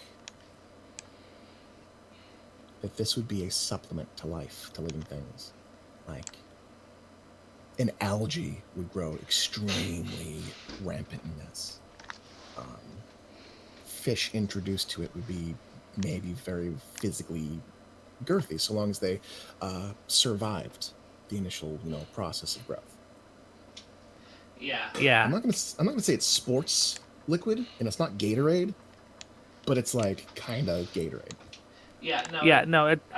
He's recognizing it for what good it could be, but that also implies, based on seeing body parts in it, that things might be grown in this solution, unless there's like some unless some of the tubes look like they'd be refuse things to just spit it out into here, which I guess could be.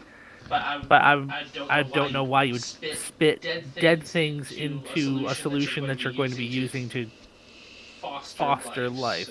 So yeah, you could drink it. It would be somewhat healthy. The no throat leeches, and it will kill leeches and other things, so that it's clean. I drink the water. Karn, you drink the water. It's kind of salty. Yeah. It's like very slightly salty. You can't quite put your tongue on it because it's not like seawater. You've tasted seawater. Nah. It's not as salty as that. Yeah, I'm gonna taste it too. After, since Karn has. Sure, you reach in and you taste the tube water. No biologic. It reminds you of bath water as you sip it, like very slightly used bath water. Yeah, he doesn't like take a whole gulp, just like a little cat tongue taste. Mlem. You mlem it. Mlem.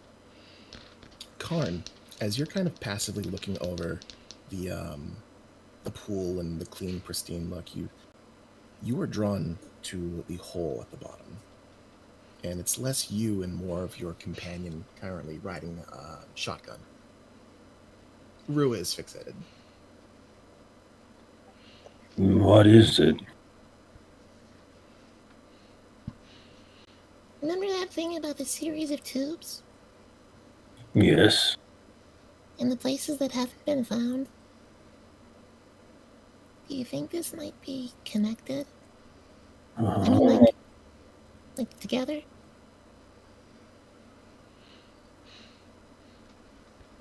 It is possible. It would not be the first sunken ruins these ones have found.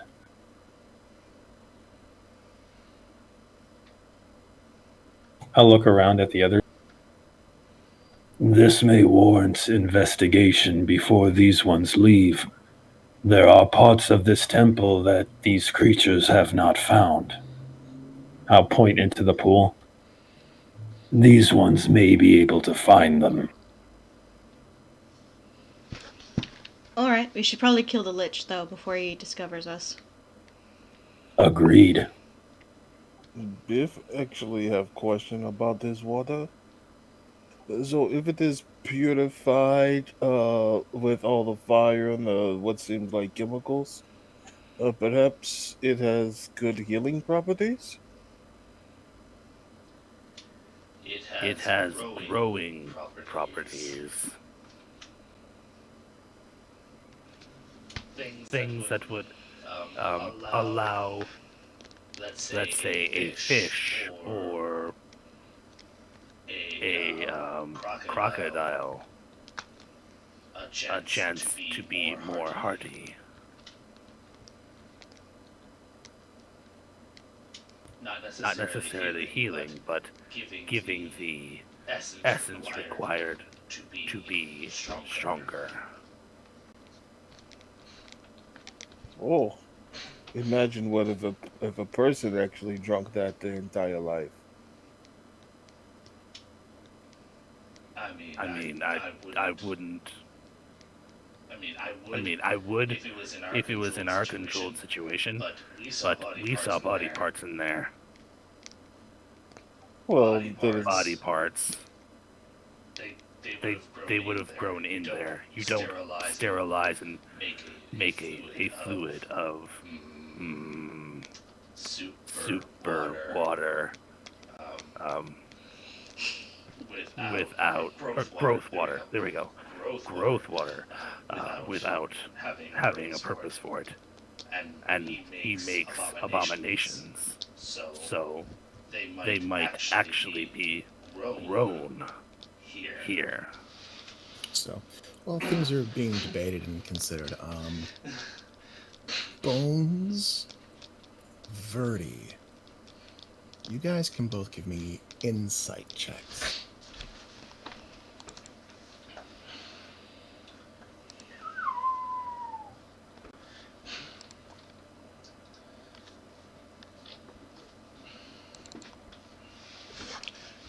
$13. Not great. Do you want to try and modify that roll with anything? I don't know if you have any abilities to make that better. You have bardic inspiration as a reaction. I can't cast it on myself. Alright, gonna take a swig. You guys decide? Yeah, I'm gonna use Cat's Luck. Sure.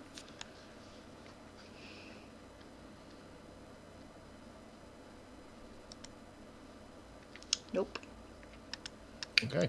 So with a 13, Bones, you're kind of like, well, maybe we should take out the Lich and figure out that first before it comes after us. And you're puzzling over that. What's the next step? What do we do with this? Why don't we move forward? Verdi, you overhear Bones considering the Lich.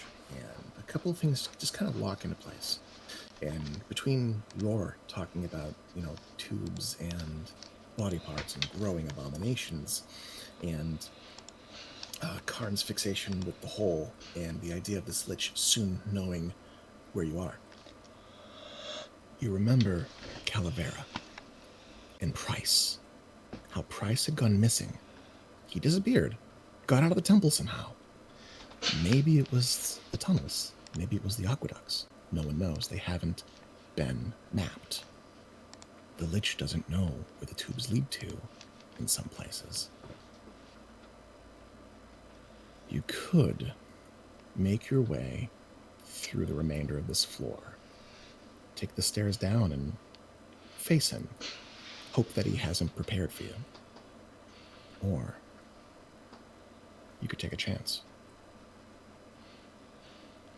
And do what the Lich said not to do. Ride in the tubes. And I will leave that with you.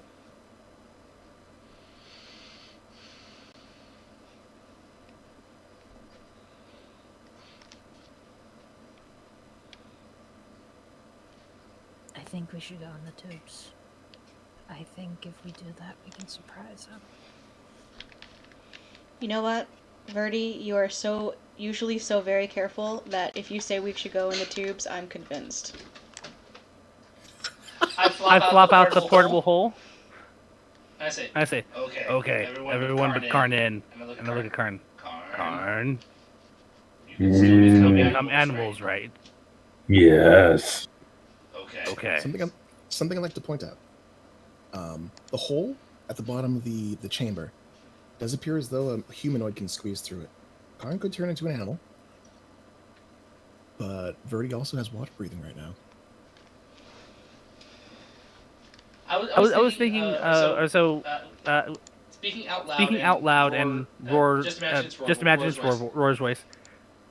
If we can get in the hole, and Karn, you fold it up, put it in your pocket, and then you become a fish. You can move through the water a lot faster.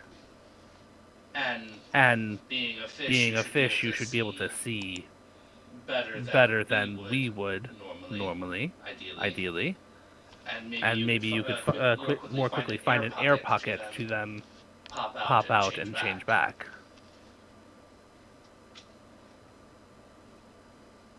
Well, Gallium, do Warforged swim well enough? We don't know how deep the... Gallium will sink like rock unless he tries not to. Yeah, unless he tries not to? Try not to. Can tread water is hard to do, but can do. Prefer to go in hole, in case there is steep drop-off or undertow. Gallium is seen undertow. He's not pleasant. Yeah, Karn is down for carrying his friends to somewhere new. Bones is down to not swim if that is an option. Okay. Yeah, Roar's just gonna note. Yes, I could be out there normally, but I would not be able to move fast. I don't need to breathe. Karn doesn't need to breathe. Gallium doesn't need to breathe. But if we have someone who can move faster in the water, we only have so much breathable air in the portable hole once we go in. And of course, I'm not breathing, but every one of you other ones are breathing. About 10 minutes of air. Only 10. I thought it was like... This one will move quickly. This one will move quickly. So, Karn, you promised to move quickly. Pick an animal form that is fast. Not a whale, because it won't fit. So, I assume you all get in the portable hole then. Yep. Sure. All right. Does anyone want to attempt to swim after Karn and hold their breath? No, let's just get in the hole. Yeah, we don't know how long these tubes go. And save Karn the spell slot of water breathing. Sure. Which I did not prepare today. Which he did not prepare today. Hey, it happens. It happens. Okay, so... Roar, you deploy the portable hole. One by one, your allies slide into your DMs and into the hole. It's cramped. It's crowded. It's a little stuffy. The hole is folded up. Karn, you place it into your pocket. And you choose your form. Giant octopus. Giant octopus. What is the speed of a giant octopus? 60-foot swim speed. Okay. I guess we're not taking a break to choose the form then. Cool. Octopi are fast and they can fit anywhere. They're fast and they can fit anywhere. So you transform into a giant octopus. If I run into a threat, I am more than capable of either taking care of it or inking it and running away. Absolutely. So I will ask you this as the DM. When you transform and you take the portable hole with you, does it meld into you or do you wear it? Oh, that's a weird thought. I think everything he's had. I have a feeling, because a Warforged druid changes their shape to become the animal. They become another mechanical animal. I would think that if he folded it up, put it like inside of him, inside like his chest compartment. I will put the party inside of me. And then, Thanks, I hate and then it. become the octopus. Then we are within him. You're within the octopus. Well, okay. That choice is for you to make, Karn. I don't. Is So that's a really weird question, and it makes me wonder if there's some kind of anti-magic thing happen that would dispel the form, which would be very bad for Karn. Yep, but we You don't don't know. You don't know. We're fucking around and finding out. Yep. Karn is not smart enough to think about that. Okay.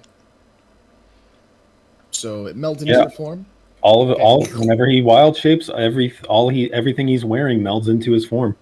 Gotcha. Okay. So you turn into a giant mechanical octopus and slide into the DMs of the pool. And my God, it tingles your mechanical skin as you into the water. It is crisp and it is clear. It is the perfect salinity. It almost feels cozy, and for a moment, your octopus brain is like, "Oh, this is nice." You remember you're a druid. You have a brain, and you get back on task. You crawl into this somewhat smaller hole than you, because giant octopuses are large, right? Octopuses can squeeze. But they squeeze, and so with tentacles extended, you crawl into a dark channel. Now tell me, do giant octopuses have dark vision? That's a good question. I don't believe they do. So, traversing the tunnel, blind as you grope about and probe, the companion residing within your head points out directions, essentially guiding you. Oh, as you they move do have forward. dark vision. They do have dark vision?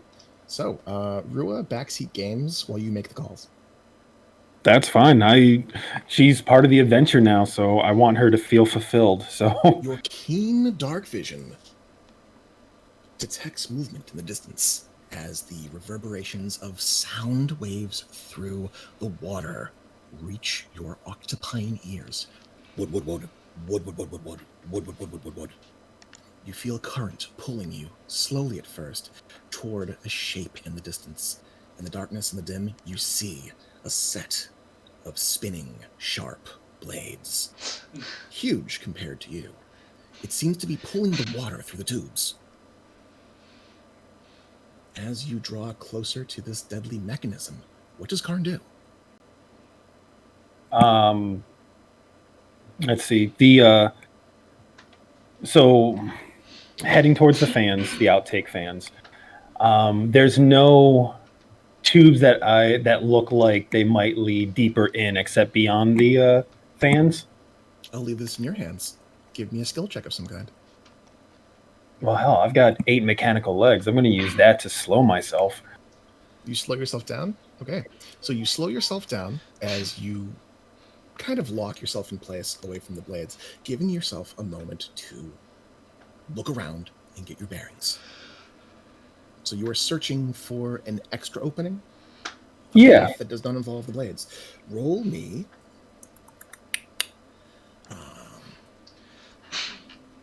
I'm going to make this investigation. You're going to be helped, so take advantage. Okay.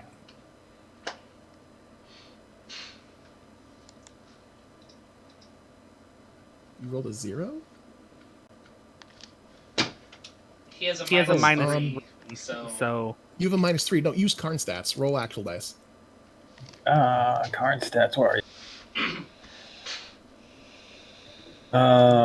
Here we go. Yep. Sorry about that. So 15. 15. 15 is going to be enough. You find a smaller hole forking off to the left. You hear Rua kind of frantically pointing you in its direction, freaking out a little bit because of the fan. You manage to squeeze your large body into this tiny hole. You are slowed, but you manage to push through, currently blocking one of these pipes. You travel for several minutes. We're going to say, because you were slowed, the party has lost 3 minutes of air. You were down to 7 minutes. Okay. Those within the portable hole, it's starting to feel a little bit heavy in the air. Birdie, you don't notice it. The necklace of adaptation. You are not feeling the effects of the stale air. Anyone within the portable hole, do you have spells or abilities that could purify the air around you? I will let you look for that as Karn comes to the next stop in his aquatic adventure. While you guys decide and look through your stuff. Karn, you finally make your way out of that tiny gap in the wall and into a dark, long pipe, half filled with water. There appear to be air pockets above where lichen dangles from the ceiling. They bear phosphorescent nodules that faintly glow, producing dim light in the area. You see 5 darkened tunnels that intersect this pipe. Rua, in the back of your mind, seems uncertain as you are presented with 5 different options. Ooh. You may choose to roll a skill of your choosing, or take a chance. Let's see. Can I roll a nature check? Nature check.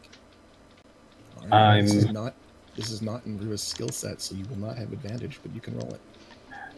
I guess what I'm trying to do is kind of focus on the flow of the water, use my octopi senses to taste the water, so to speak, and see if I can string these together in a way that my brain can process as this leads to oxygen. Okay. Yeah, that makes total sense. As you go ahead and roll your nature check, Biff, there is something that you think might help? Yeah, if Biff meditates and slows down his breathing and all the such, he might be able to eke out another minute or something just from. You attempt to put your body into stasis through meditation. I love it. I love it. Absolutely, absolutely. Biff, you can roll. Fuck. Roll. Give me. I want to say this is a wisdom thing. I want to say this is a wisdom check. Just straight whiz. Add your proficiency. So add your wisdom plus 4. Hey Rob, rolling on Tiny Hut. Tiny Hut. Tiny Hut, I believe, produces an area of, I think it's breathable air. I think it's safe from the elements. The atmosphere inside the space is comfortable and dry, regardless of the weather outside. If you want to burn a use of Tiny Hut, that'll absolutely buy you guys 8 hours.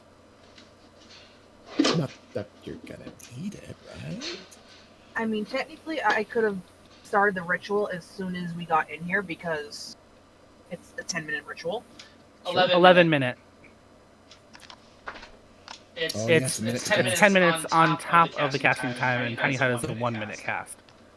All right. Biff, as you meditate and begin to slow your respiration, you understand before you go through with this, it will take a physical toll on you. You proceed? Yeah. Anything to help the party. It's not very way, so it would have to be a ritual. Biff, you take 9 points of necrotic damage as your heart nearly stops. We're going to say that's 7 minutes with one less person. So you've got 9 minutes. You're back up to 9 minutes of air.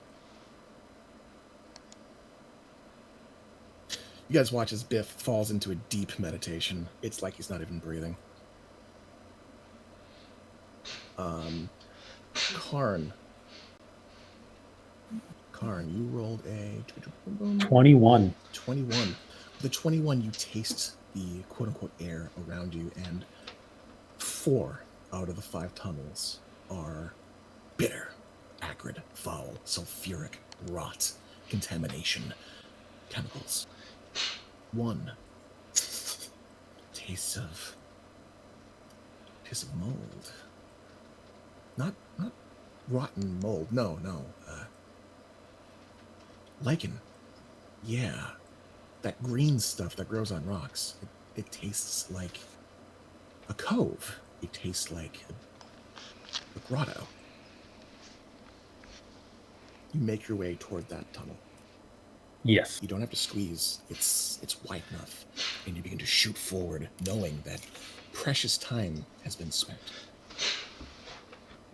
Okay. Check 2. As you travel another 2 minutes through these pipes, party is now down to 5 minutes left as Biff is hanging on. Let's see. Leah, if you want to attempt the ritual casting, you can be considered as having been done that. Several minutes have passed now. It'll probably pop as soon as you guys start to run out of air.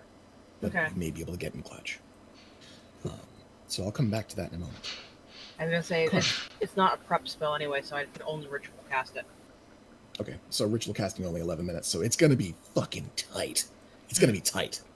Karn. You're being pursued. You catch a glimpse of 2 dark shadows in the water behind you.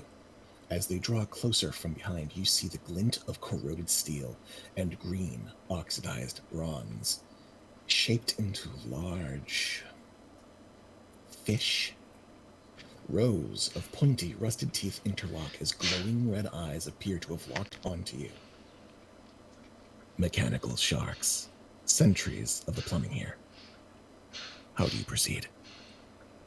All right. First thing I do is my ink cloud action.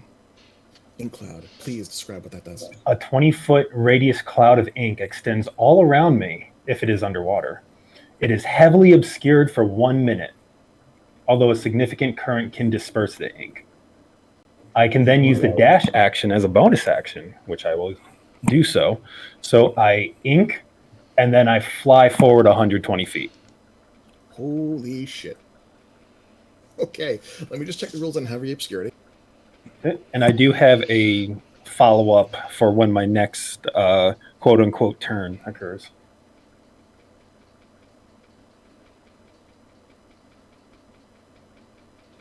Let's see. 1 moment. Heavily obscured vision is blocked. Karn. Your ink fills up the tunnel behind you in inky pitch darkness as you see the glowing red eyes disappear into the gloom behind you, as though you had erected a wall. Shapes twist and move in the stagnant, currentless water as you dart forward, moving as fast as you can, dashing toward destinations unknown. And I do have a follow-up action when the turn would normally come back to me. Sure. On the next turn, you find your pursuers are nowhere to be found. Okay, just to be on the safe side, I'm going to use my action to perform underwater camouflage. I have advantage on stealth checks made while underwater. Okay. Do you have to remain still? Nope. Just says that I roll stealth with advantage. Okay. I will leave it in Karn's hands. Karn, do you choose to remain still and hope that your pursuers pass by you, or do you stealth and run? I'm going to stealth move. Okay. When stealthing, you move at half speed. That's fine. That would give me 30 feet of movement. This turn, and so long as I keep doing it with an action to dash, would that break stealth, or would that be half speed as well? You would, if you double move with your action, Yep. your double move would be at half speed, so 15 and 15, or 30 and 30. So you'd get Yeah. your movement speed. You just wouldn't be able to take actions. Yeah, I'm still moving fast enough, so Still moving fast, not as fast as you could. So you travel for another 16. just my plates start to ripple with different colors, kind of similar to the walls of the tube, while my core body begins to shift through different colors of darkness since it's dark. So I make it look like I'm just kind of like a ripple in the water as I move forward. Excellent. So, as you ripple through the water, camouflaged, or so you believe, your pursuers are nowhere to be found. You travel for another 4 minutes as the air in the portable hole grows a little more stuffy. It's hard to breathe. Some of you are growing short of breath. At around this time, Karn, something catches your attention. There is a break in one of the walls, as though the piping had collapsed in one place. Glancing in its direction, you see signs of what appear to be light. Not the sickly, buzzing glow of arcane machines, but the faint glow of phosphorescent moss or lichen. There are other tubes and twists and turns ahead, but you had been following the taste of air, the taste of cohabitating plant life and aquatic life, essentially. You think there may be a pocket of air nearby, a big one, something beyond the tubes. Yeah, I know it's been several minutes already. I don't know how long I don't want to keep my friends from breathing too long, so I'm going to abruptly change course and dive into that crack, and I'm going to drop stealth at that point so I can just dash. You dash through, and it's strange. You make your way through this channel that looks to have once been an aqueduct, but it has long since collapsed into disarray. The water flows freely, somewhat lazily through it in a moment.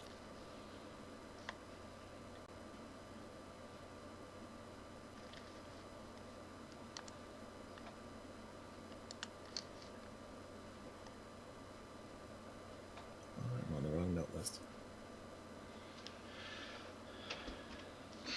Okay.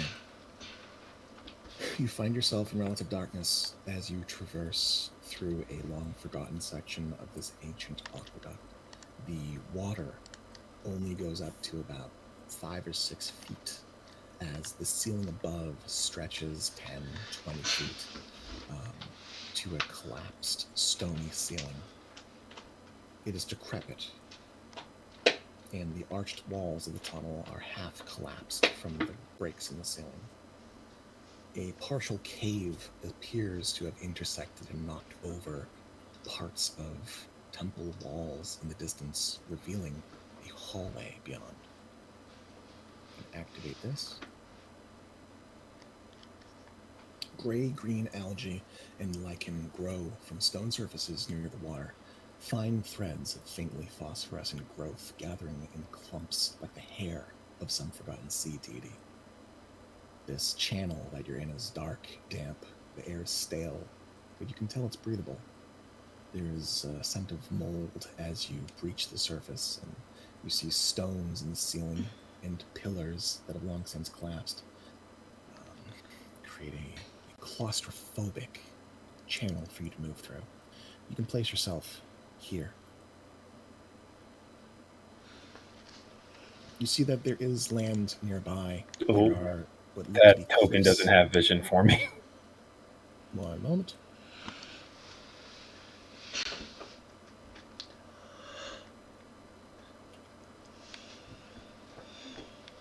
Dark vision. There we go. You can see your giant octopus form. There are places where you could deploy your portable hole if you were to change. I'm going to continue swimming through until I can find like a broad area, Sure. which looks like down here. Who has been keeping tabs on how much time is left in the hole?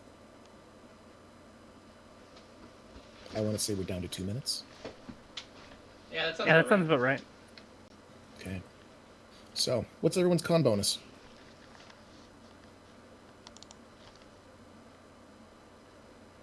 +2. +1. I got a +1. Plus 0. 1, plus 2, 0. Bones, you were beginning to choke. Hey Rob, I've got a question. Sure. You said that Biff going into a meditative state added 2 minutes to the time frame. Yes. Doesn't that You were mean down there to would be a grand total of 12 minutes of air in the bowl? At the time, you guys were. Oh. Yes. Biff added to the timer. So as Bones, as you begin to choke, Leah, whoom, you cast Tiny Hut, and the stale, wet, choking air is suddenly breathable.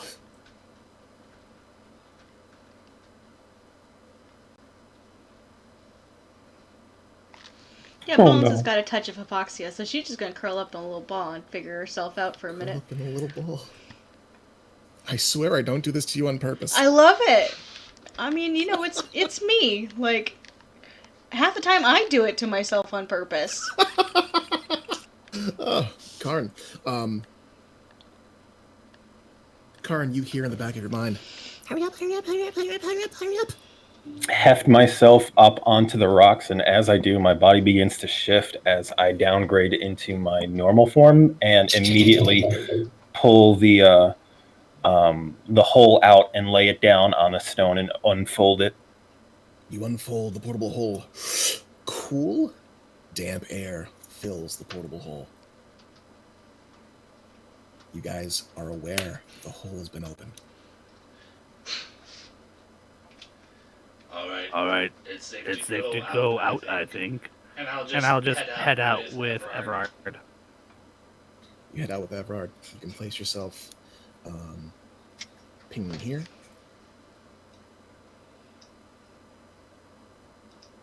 I'm gonna say that for at least a bit, I'm gonna stay in the hole in the hut because I'm currently the hut's anchor.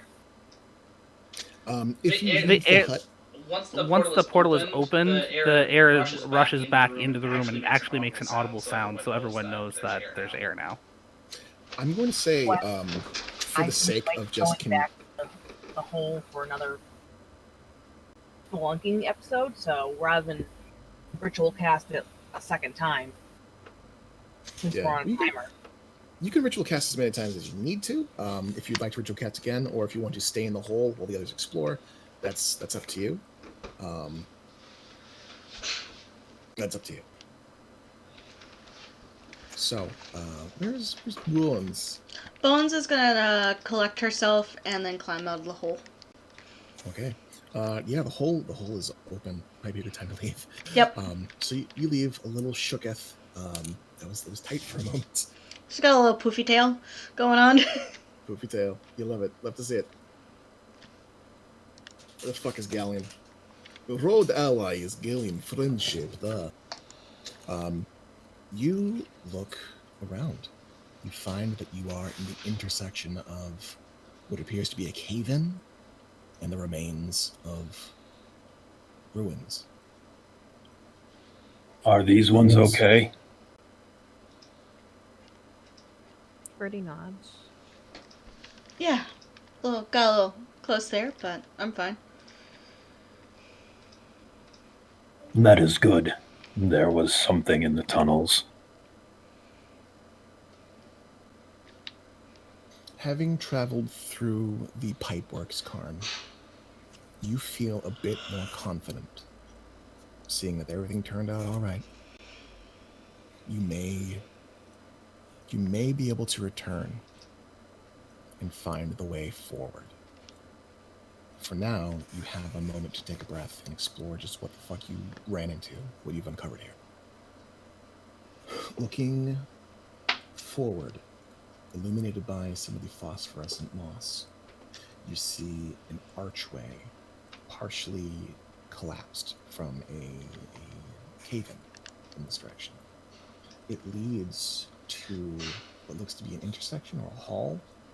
Beyond, on the other side, you see bits and pieces of stone slab, worked stone, that have long since been destroyed and filled in by the collapsing roof.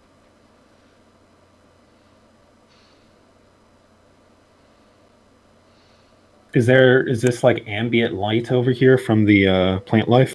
Yeah, you see the moss is very vibrant and vital here. It's glowing faintly. Cool.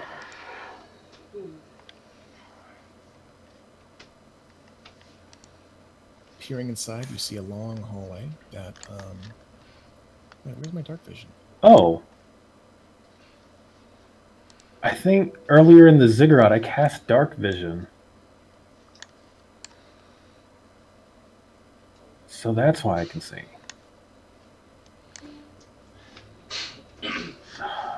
Yeah. Sorry, I was looking at my spell slots and I had a missing second level spell slot and I had prepped dark vision for the day and I remember thinking about that last time. Or the time before. Yeah, just want to make sure I can see as I move around. I will pick up a few pebbles and using my Tinker's tools, I'm going to quickly carve runes in them and imbue them with magic so they are small points of light. Okay. Do you carry them on you or cast them about the floor? I'm going to hand one to Everard, and I'll toss one down here. And I'll toss one in the middle as well. And then I'll hand the last one to Biff. To Biff.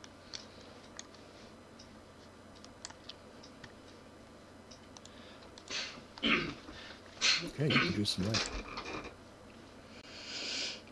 Okay, so Biff, you hold on to a mote of light, a little pebble that's glowing, marked with the Roar's Maker's mark.